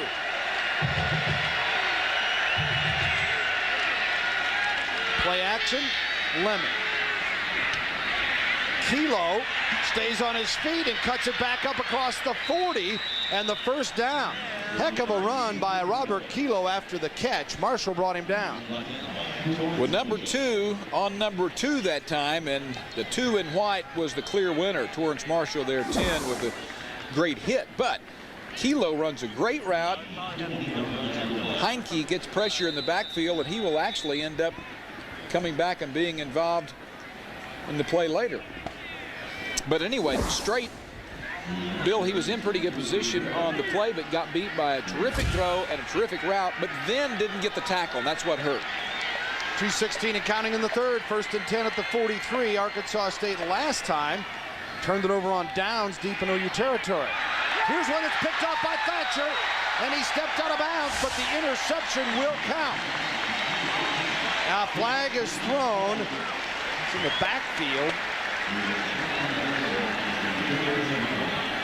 OU hoping that's a holding call, maybe against. It will be a Indians. holding call. Yeah. Against Corey Heineke. Mr. Garrett Jones, 68's been doing a little holding. The offense, deep line, first down. Well, Thatcher had an interception last week. He's had a punt return for a touchdown tonight. Another interception here. I think he might get a game ball. May get a Big 12 award as well. Great hands, just great hands. You see Derek Strait there going, come on, That was mine. pitch it out, or pitch it out. Keep it going. It's a team deal, right? Come on. Corey Heineke's over there saying, man, that guy's been throwing me down all night long. Garrett Jones, 68 white, was found guilty of holding. Donnelly in motion. Heupel hands it off. Works. To the 44. Ronaldo works. The rushing game for Oklahoma tonight has been led by Griffin. 9 carries and 53 yards. Last week he had 9 for 28. Works getting his 5th carry of the night. Damian Mackey hobbling off, so the Sooners with a couple of one ankle injury earlier to Klein, and then Mackey off. Works 17 yards rushing. Trips left this time. Woolfolk, Savage, and Norman. Donnelly to the right. Heupel to throw on 2nd and 8. And complete across the 35-yard line. That's Donnelly. Lance Donnelly, true freshman from Weatherford, Oklahoma. And Bill, he's taking advantage of not only Matt Anderson out with a suspension that you mentioned, but Chris Hammonds, the terrific other tight end for Oklahoma, is a little gimpy right now with a knee, and he's out. So Lance Donnelly, they are very, very high on him, one of the 5 true freshmen to play, and he has come on strong early here in the fall. 1st and 10 to the 33 after that catch by Donnelly. Works. Looking for a hole and turns it up to the outside. And Ronaldo steps out of bounds at the 27-yard line. Charles Mabry, inside linebacker from Houston, Texas, made the tackle. Led him last week with 10 stops. 17 Woolfolk played offense, caught a touchdown, played defense. Can he block? Let's watch him block as... Trying to get Chris Jones. He tried to get there. You know, one of the things you can do in blocking is push. You can actually use your hands to push in most cases, and sometimes guys do that and you think it's a penalty. 2nd and 4. Works. Got caught up trying to scamper to the outside and actually tripped off the back of Donnelly, I believe. And Davis gets credit for the tackle. 38 seconds and counting remaining in the 3rd period, with the Sooners the only score in this 3rd period on their first possession. Heupel to Woolfolk for the TD pass of 35 yards. Josh is 22 of 29 for 275 and 3 scores. It's one better yard-wise than what he did a week ago. Mosey right there. Heupel. Savage. Flag thrown. Got enough for the first down.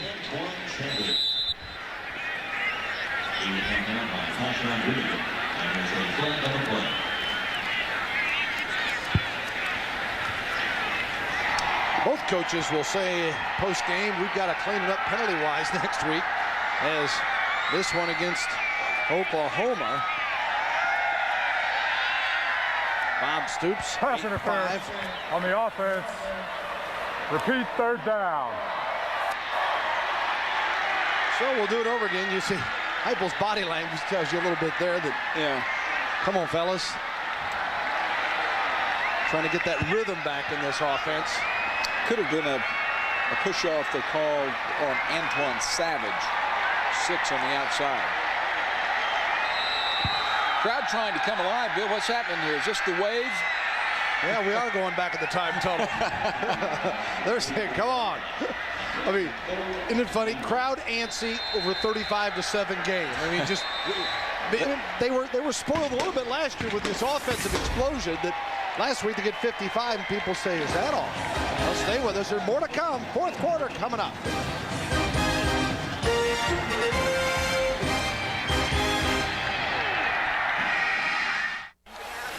Oklahoma, as we get ready to start the fourth, up 35-7 over Arkansas State.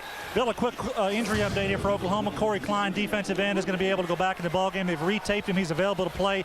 Damian Mackey wasn't his ankle, Dean, but rather a hamstring injury. He's up and moving around. 3rd and 21. Oklahoma completes it to the 25-yard line, a couple shy of the first down. What a reception by Woolfolk.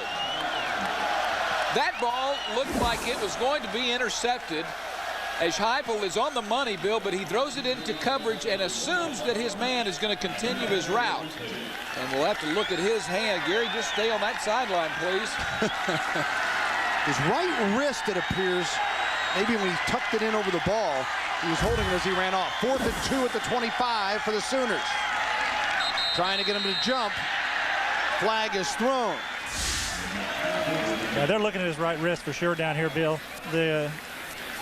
He came off the field really nursing his right arm, and the trainers are taking a quick look at him here. He hasn't moved his right arm and wrist since he came off the field, and obviously in pain. False start on the offense. Penalty hurts. That's against OU. As you look at Woolfolk, who's got 2 touchdown receptions, and wow, he is hurting. Interesting call there, booing from the OU fans, but there's a new rule in college football this year where they do not allow defenders to have an unnatural move and try to pull the offense off sides. But on the other side of the ball, they're watching the quarterbacks more closely and not letting them bark and move their head more than they should to draw the defense off sides. And that's that new rule having effect right there.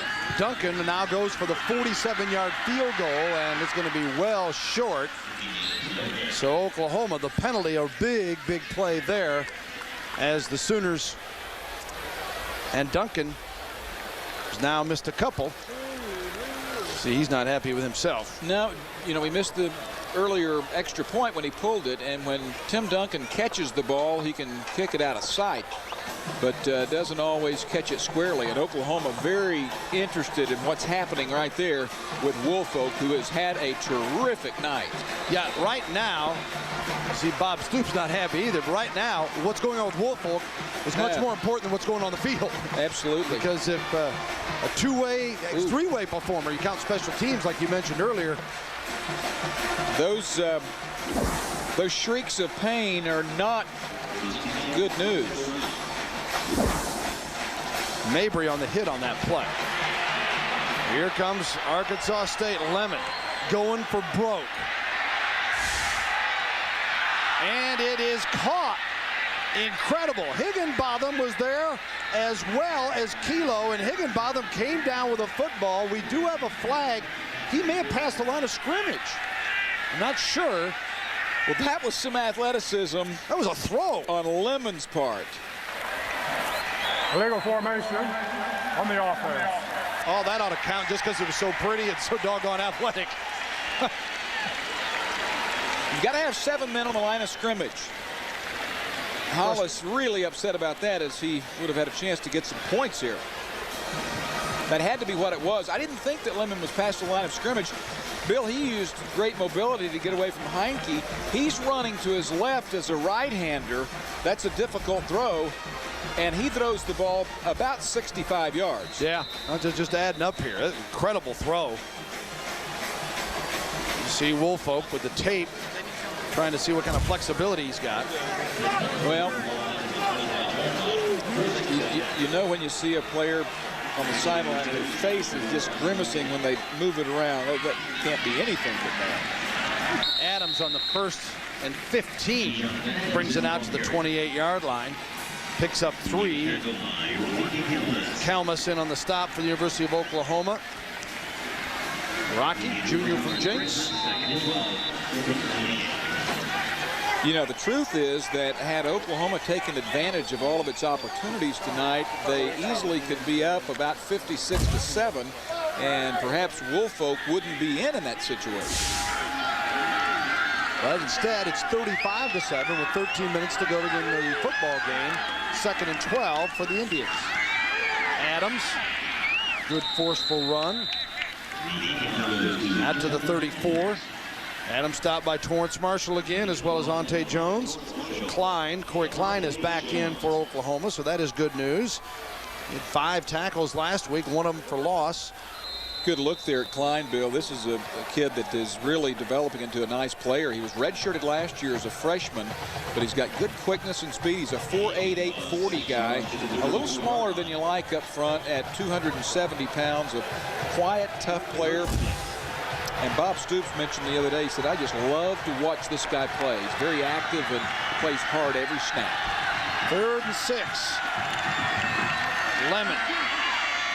Somebody got a hand on it. I think Heinke may have got a touch coming from the end. Yep. And Corey, nice job there. Well, we're talking earlier about players from the past, players from the present in recruiting in the state of Oklahoma. When you look at Klein and of course Callens and Kalmus, the guys from Jenks and Union you think of, but also works at a Booker T. Washington. Oklahoma for a few years, Dean, was not getting all of the players in state even. Well, in the old days, it was you got the players in the state you wanted, you got the players in Texas that you really wanted, and then you started losing some players in Texas. But then when Oklahoma started losing players in state by the numbers, that's when it hit the bottom. But ball bounces out at the 25. They're getting a lot of the players they offer scholarships to.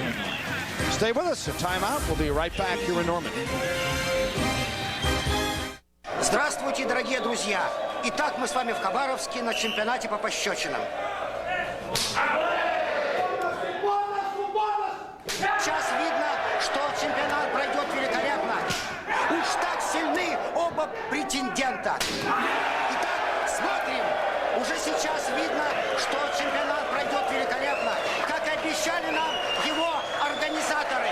Единственный претендент на чемпионский титул Розановский без... Welcome back. Oklahoma 35, Arkansas State 7. We continue to look back at some of the great tradition of Oklahoma. How can you mention Oklahoma football and not mention Bud Wilkinson and his era from 1947 to 1963? And the Sooners rolled to 145 victories and 3 national titles under the great Bud Wilkinson. I watched the game the other night in full replay of the 56 championship team, and there's players thin that could play.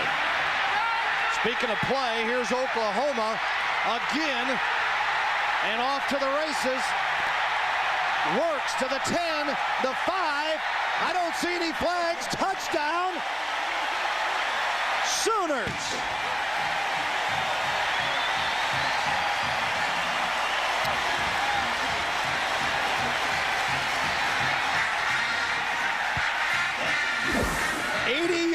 Ronaldo works. He gets help from the offensive line, but he also does some things on his own. When a crack is there, you've got to accelerate through it. He has great vision here, cuts back, and shows speed. And, Bill, I think he's out to prove that last week was no fluke. No. He was prepared and ready. This week, Arkansas State knew all about him. They were ready. but nobody could handle that 80-yard run, nor Duncan's point after. And Oklahoma, well, first play of the second quarter, they had the touchdown pass. First possession of the third quarter, touchdown pass. And here's Woolfolk to start the fourth with 11:45 to go, and breaks it for 80. Toss sweep. Kempnick, we talked about earlier, hasn't been playing as well as he would like. 72, gets a good block on the outside, and the rest is Ronaldo Works. And Bill, although Ronaldo Works doesn't have the blazing speed, he is a guy that's going to run a little bit slower than 4.5, but still, it's fast enough. He plays faster than his 40 time. You know, you see some guys that are the speedsters at 4.35 and a 40, but they don't play that fast. This guy plays fast. Well, he's one of those guys you don't see him get caught. No. And no matter what the clock may say on him, when there's somebody chasing you, they say you run a little faster. Yeah. Well, he's one of those guys. Well, and I bet the watch. He seems like a guy that has the burst from 0 to 10 or 0 to 20. And we've mentioned he came in as a true freshman and set the record for the lateral, for a couple of the shuttle runs. And that means all the players that have been here the last couple of years, he came in the first time he ran it and set the record. Bill, when you see a freshman run like that, I think Andre Woolfolk's hand feels just a little bit better. They've checked him here on the sideline. He is playing with a previous injury from the last week's ball game. I think he may have been actually playing with a fracture in that hand. Still taped up. Questionable whether he's going to return to the game. But I know his spirits are lifted with that touchdown. 42-7 in the kickoff to Arkansas State. Higginbotham to the 10 and racked there. Now there's an example of, and you have a penalty probably sticking Arkansas State back even further. Now there's an example of what I think this staff has brought to this club. It's attention to detail. It's accountability. It's discipline. It's 42-7 with a little over 11 minutes to go in a game that you could be really relaxed right now. These guys, not only does he kick it into the end zone, into the wind, but the coverage was just terrific. Yeah, it's not, okay, we had the 80-yard touchdown run. Let's go ahead and relax. No. On the receiving team, half the distance to the goal. First down. Number 40 for Bob Stoops. And he knows the tradition here. We were talking a moment ago about Bud Wilkinson and the national championships, 14 conference titles, and of course the incredible 47-game winning streak are certainly just a few of the things that Coach Wilkinson is remembered by, not only here at Oklahoma, but nationally in college football. Well, he still has family in this area, and they are class people, and Bud Wilkinson was filled with class, and people I know who did business with him afterwards said the same thing. What a wonderful gentleman he was, and a fabulous football coach. First and 10 from the 6. Arkansas State just trying to get a little running room. Gives it to Jonathan Adams. He bowls his way out to the 11. You know, Gary Reasons mentioned that the Woolfolk hand had been previously hurt. And isn't it amazing that he was making catches like he made tonight with that hand in bad shape? That touchdown grab that, I believe it was him. We've seen enough of them tonight. They're all running together. But I think it was his 19-yarder where he just reached out and it was like he had a magnet in his fingers. It was incredible. 474, almost 300 for Heupel in the air tonight. Last year, OU averaged 427 per game total offense. No running room this time for Adams. Well, Rocky Kalma shot through there that time. You think he's taking a play off? This guy is a warrior. You talk about guys playing faster than their 40 time. Here's a guy that's 4.75, but that didn't look like it there, did it? Well, he's just a football player, period. Yeah. What do you need? You saw him back as a kid, didn't you? Oh, I was fortunate to watch him back at junior high. He didn't take a genius then to figure out he was going to be a star. Well, then you fit that role, didn't you? Boy, I set myself up for that. Repeat second down. Never been so glad there was a penalty. You know, Bill and Dean, I think that Mike Stoops and Brent Venables, the defense coordinators here from Oklahoma, have got to be very pleased with their defense. You know, I think I see these guys really running the football and laying some leather. The contact is very, very strong down here. These guys come up and they hit. You look at what they've done. They've really exploded these receivers from Arkansas State. They're making their presence known, and if they want to contend in the Big 12, they're going to have to play physical defense, and they're showing they can do that. A good point, Gary. I think that's something that, Dean, you started on a little bit about as a carryover, that, all right, you can't just turn it on when if they do get through Rice and Kansas and then, okay, now it's Texas, now we play 4 quarters. No, and Bob Stoops and his crew are letting them know that starts from the get-go. Well, this bunch is smart enough to know that Oklahoma can't look past really anyone, and you have to play well in all phases, but don't kid yourself, they would like for the crescendo to be in the Cotton Bowl. 2nd and 11. Well, a little bit of a crescendo from the crowd here on that play as Oklahoma again stuffing the run and Walker. And speaking of the Cotton Bowl, Texas rolling today 52-10. Chris Sims starts, interception, come on, Major Applewhite. Unbelievable. Bill, a couple of scores from the league. Clemson all over Missouri, the final 62-9. Nebraska escapes in overtime at Notre Dame 27-24. And also, the other score is that Texas Tech barely got by North Texas, and Oklahoma State by 14 over Tulsa in the 4th. Major Applewhite, a 300-plus day for Texas, by the way, if you're following that who's number 1 deal there. 3rd and 12 here, and Adams gets back to the line of scrimmage. Well, he got a yard or 2, but back to the original line, and they're in big trouble now as Marshall made the tackle. It's 4th down. Bill, it isn't much different than Matt Brown's situation with Major Applewhite and Chris Sims. If you said, okay, at Oklahoma, Josh Heupel gets hurt in the bowl game, and he can't come back in the spring and play. Now, you've got Hibble, a guy that has all the potential in the world, and he plays well in the spring. I don't know that they give him the start here in the first game. I think Matt Brown's a terrific coach. I wonder, though, about that decision. Very bold. The punt. Shatley. OU stays away from it, and they're going to get great field position around the 40, maybe the 35. Stay with us. Timeout called. 9:19 remaining in this one. 42-7 Sooners. Torrance Marshall squinting to see the scoreboard, says 42-7. And we'll show you one of his 5 plays in a moment here. Oklahoma first and 10 from the 37 after the short punt. And down to the 30, 29, loose ball, but I think they whistled it dead, and Oklahoma good position there on Norman's play. Watch Marshall here. What a great job of lateral pursuit. Fundamental, great position, now attack. He's been in all over that ball. Here's a guy with such athleticism. His vertical jump ties the highest on the team at 39 inches. I mean, that is high. He and Quentin Griffin have that. He's a guy that needs to work on some zone drops. 13 tackles tonight, but he can hit some people. 8:43 to go in the game. 2nd and 2 on the 29 now of Arkansas State. Heupel with Griffin. He moves to the left. Donnelly comes in tight on the right side of the line. 3 rush with a 4-man rush. Griffin made 1 miss, but trying to stretch it out, couldn't do it, and he's brought down on the play by Arkansas State. Johnson makes the stop. Lenny Johnson, number 37, a redshirt freshman from Beaumont. This will be the last series, in my opinion, for Josh Heupel, regardless of what happens. Mark Mangino wanting to get a lot of game-like situations, and this is game-like because it is a game. But, you know, you want to get as many reps as you can with your guys, but he wants to see Nate Hibble and the other players in there. And we saw a little bit of Hibble last week, but it was in a situation where Oklahoma wasn't really trying to tack on another one when you only got 55, so maybe we'll get a chance to see more of his arsenal tonight. Heupel, speaking of which, to Savage at the 25, and he's brought down there. Got 1 more maybe, and that'll move the chains for the Sooners.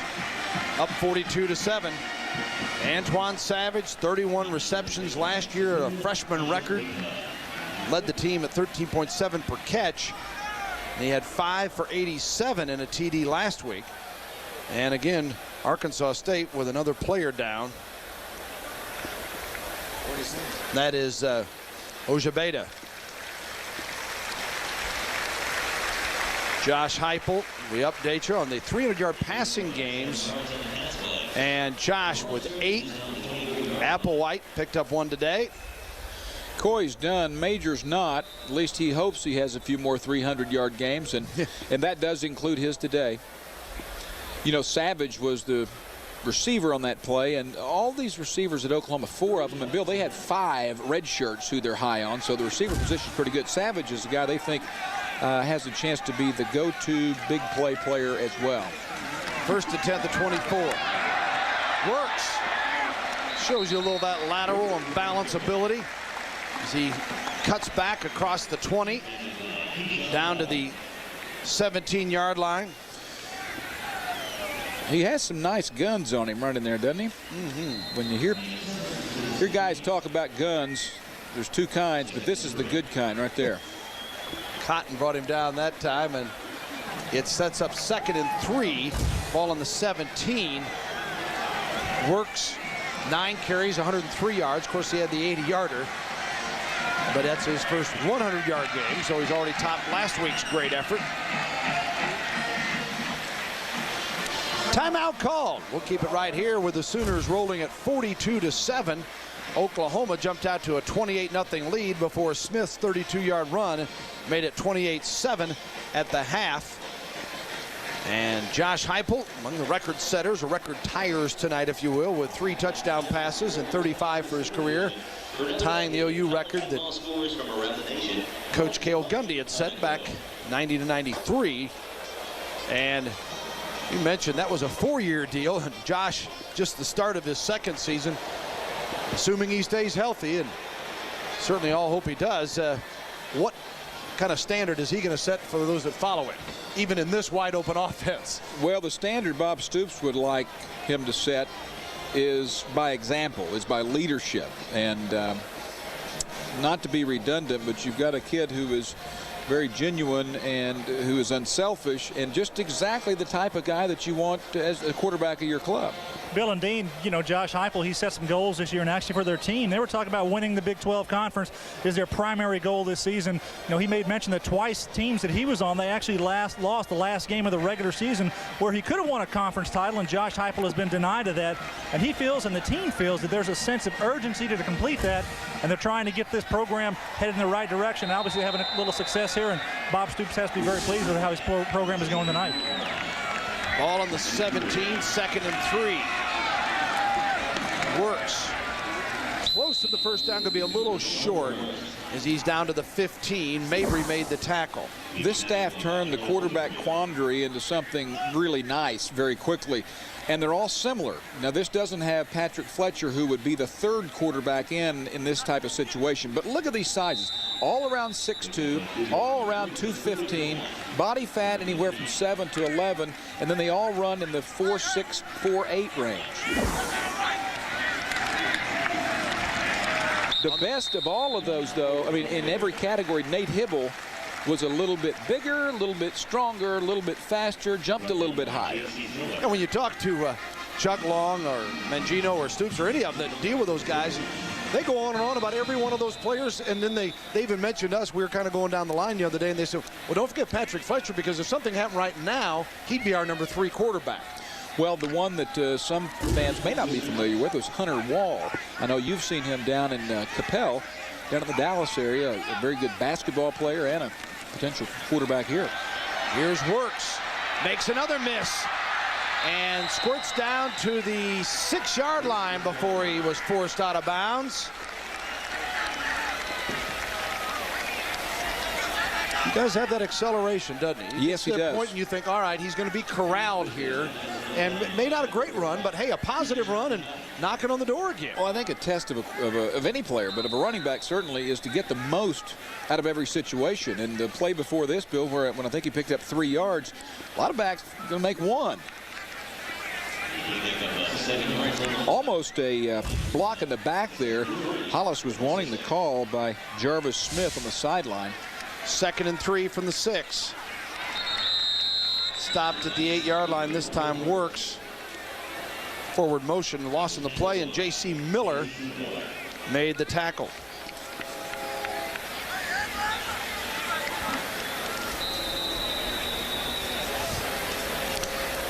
Well, we've been throwing you numbers tonight. Coach Switzer put up his share, didn't he, with the 3 national titles and winning percentage of 84, 12 Big 8 championships. And I won't go on and on, but not in the College Hall of Fame. It's not a Hall of Fame. 3rd and 6 from the 9. Heupel, plenty of time here. Lofts it. Smith, rather Donnelly, fighting Jones for it off both of their hands, it appeared, and Lance Donnelly unable to come up with it. Well defended, but let's watch this again and watch Lance Donnelly right down here. He's got basically man coverage where Heupel will throw it high and Donnelly has to go get it. And this is a good young athlete. I stress the word young because I think in another year he gains his composure and is able to use his vertical leap and able to go up and get that. Certainly more likely to make that catch then. Right. At the 16, a 26-yard field goal attempt from Duncan. He's had kind of a rough night. He hits this one though, and Oklahoma tacks on 3 more to make it 45-7 here in the 4th quarter.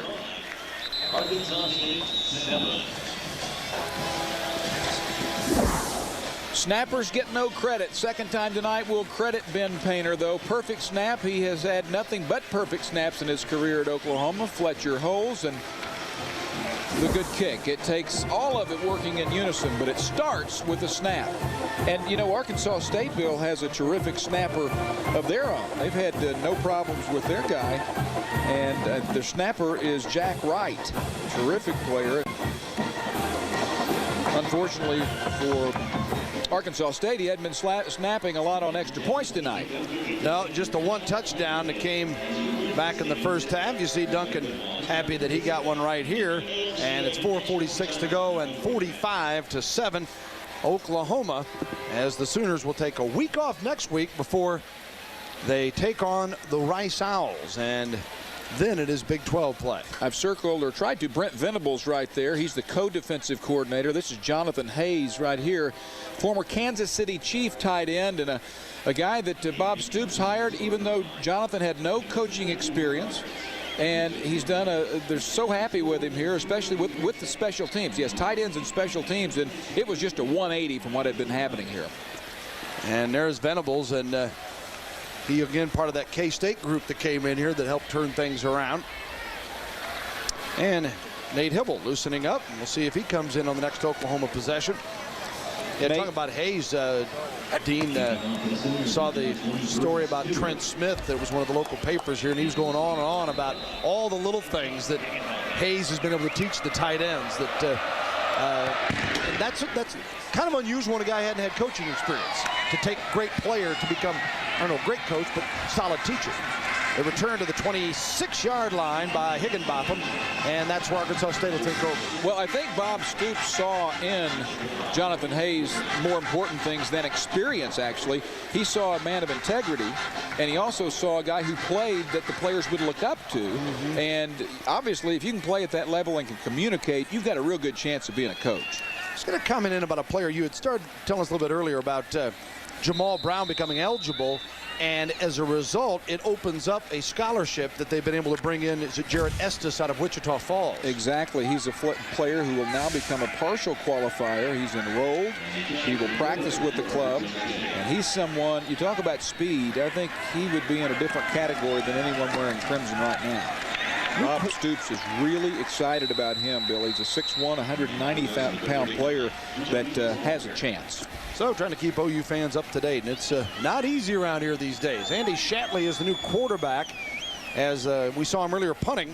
Junior from Jonesboro, handed off to Adams that time, and it's 2nd and 11 after the loss of 1 for the Indians with 4:11 remaining in the football game. And here's how it's gone tonight. OU the first 28, and then Smith the 32-yard run, and then OU pitching the shutout in the second half so far. Ball on the 25. Kilo in motion behind Shatley on the long count. Play action and rolls out. Kilo, a sliding grab short of the first down at the 33-yard line, and the tackle or the stop made by Brandon Everidge.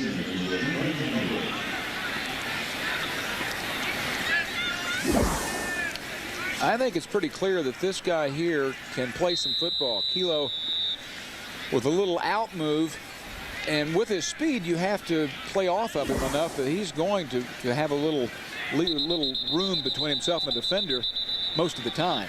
Kilo is 10th grab of the night. Yeah. 108 yards. There you see it.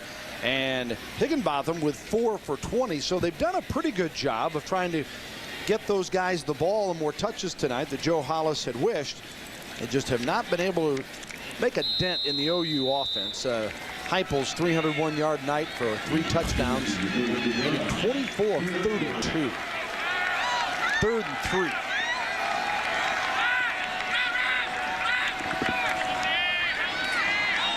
Shatley looking for a man, and it is incomplete and well covered on the play. Ante Jones all over Alvin Powell for Arkansas State. Boy, that was really well done by Ante Jones. This is a guy that has all the physical tools, and he was locked up in man coverage there. He's bounced around. John Blake had him playing a quasi linebacker, and he's played elsewhere in the secondary, but at corner that time, he did not get his eyes caught in the backfield. He used his feet. He didn't look back too early. He was in perfect position, almost made the interception. Jones, 6 games last year, had the ankle problem. The year before, had 117 tackles. He's a second-team all-conference pick. He's physical. 4th and 3 from the 33, and Shatley will just step back and punt it away now. It's a good kick. You know who's back. Thatcher, 19, 25, still tugging away and gets near the 30-yard line. J.T. Thatcher had the 66-yarder for the TD earlier tonight. Bill, I guess when you're 213 pounds, you can go north-south pretty effectively. And I guess that's effective. 159 punt return yards, new Oklahoma record. Well, Bob Stoops said he wants special teams to improve. There's part of your answer.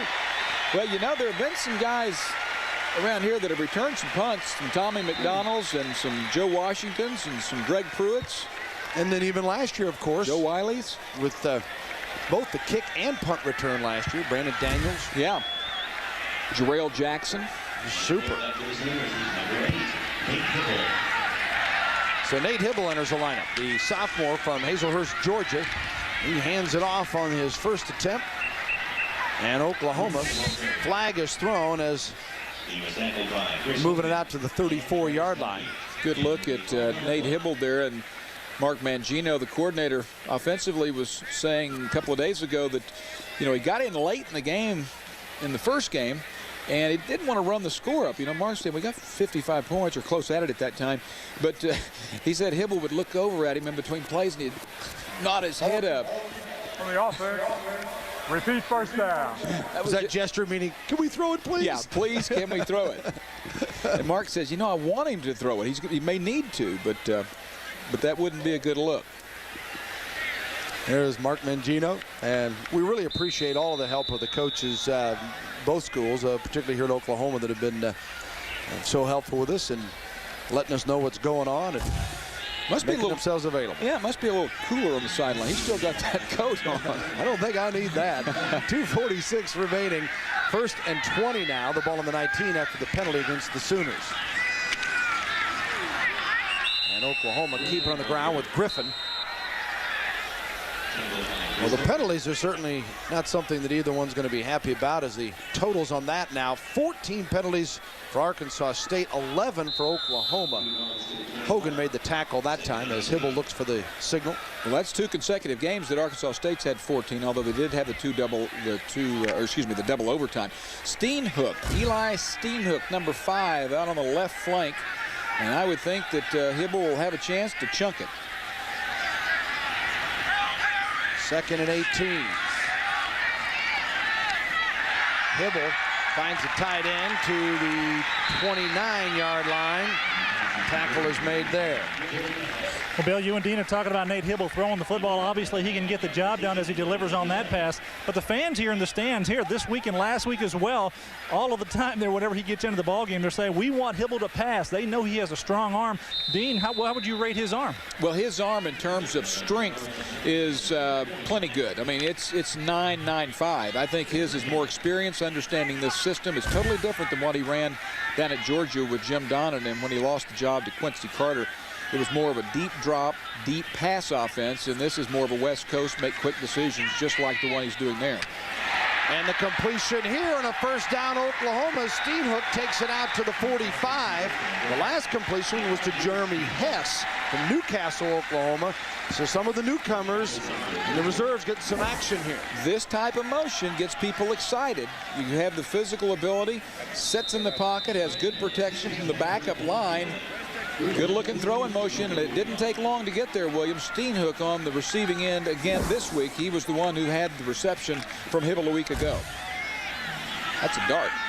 And now first and 10 at the 45 with a minute to go, and Hibble out of the shotgun. You notice they wanted curl and not a deep route. I think they don't want to be accused of running it up. Hands it off here to Griffin. It is a difficult position to be in, particularly in this style of offense, that you want to be able to work on the things that you do. On the other hand, certainly they want Josh Heupel to be in a groove. Some folks may have thought, well, why didn't you just play Hibble in the second half? Well, it was 28-7. It was a ball game at the half. Williams made the tackle or the stop that time, and it'll be second down and 10 now with the clock moving. 23 seconds to go. And the ball on the Oklahoma 45. Josh Tucker, the center for the Sooners right now. You know, Griffin has had a good night. He continues to hammer away inside as that will be the last play of the game, but I think his fire is lit, and Oklahoma had an overall good performance, not only from the backs, but everyone. Joe Hollis will come over to congratulate Bob Stoops, and the Sooners win their 9th consecutive home game, and they start off the young 2000 season with a nice 2-0 with a 45-7 victory here following the 55-14 win over UTEP last week. The Sooners 45, Arkansas State number 7, and we'll be back to wrap it up in Norman in a moment.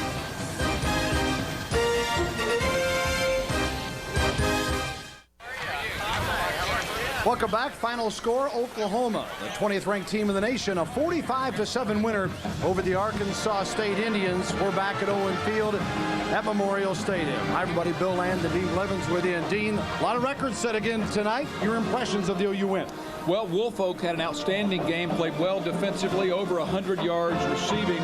They had to check his hand out. He caught a touchdown that was good. Josh Heupel, 6 scores on 11 possessions he was in, over 300 yards. I thought that maybe you have J.T. Thatcher as the player of the game, 159 yards returning punts. And defensively, Torrance Marshall's return was a major impact, 13 tackles.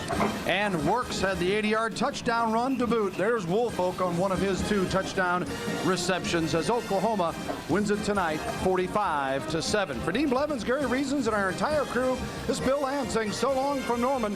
45-7 Oklahoma over Arkansas State. You've been watching coverage of the University of Oklahoma on pay-per-view, produced by Fox Sports Net. So long, everybody.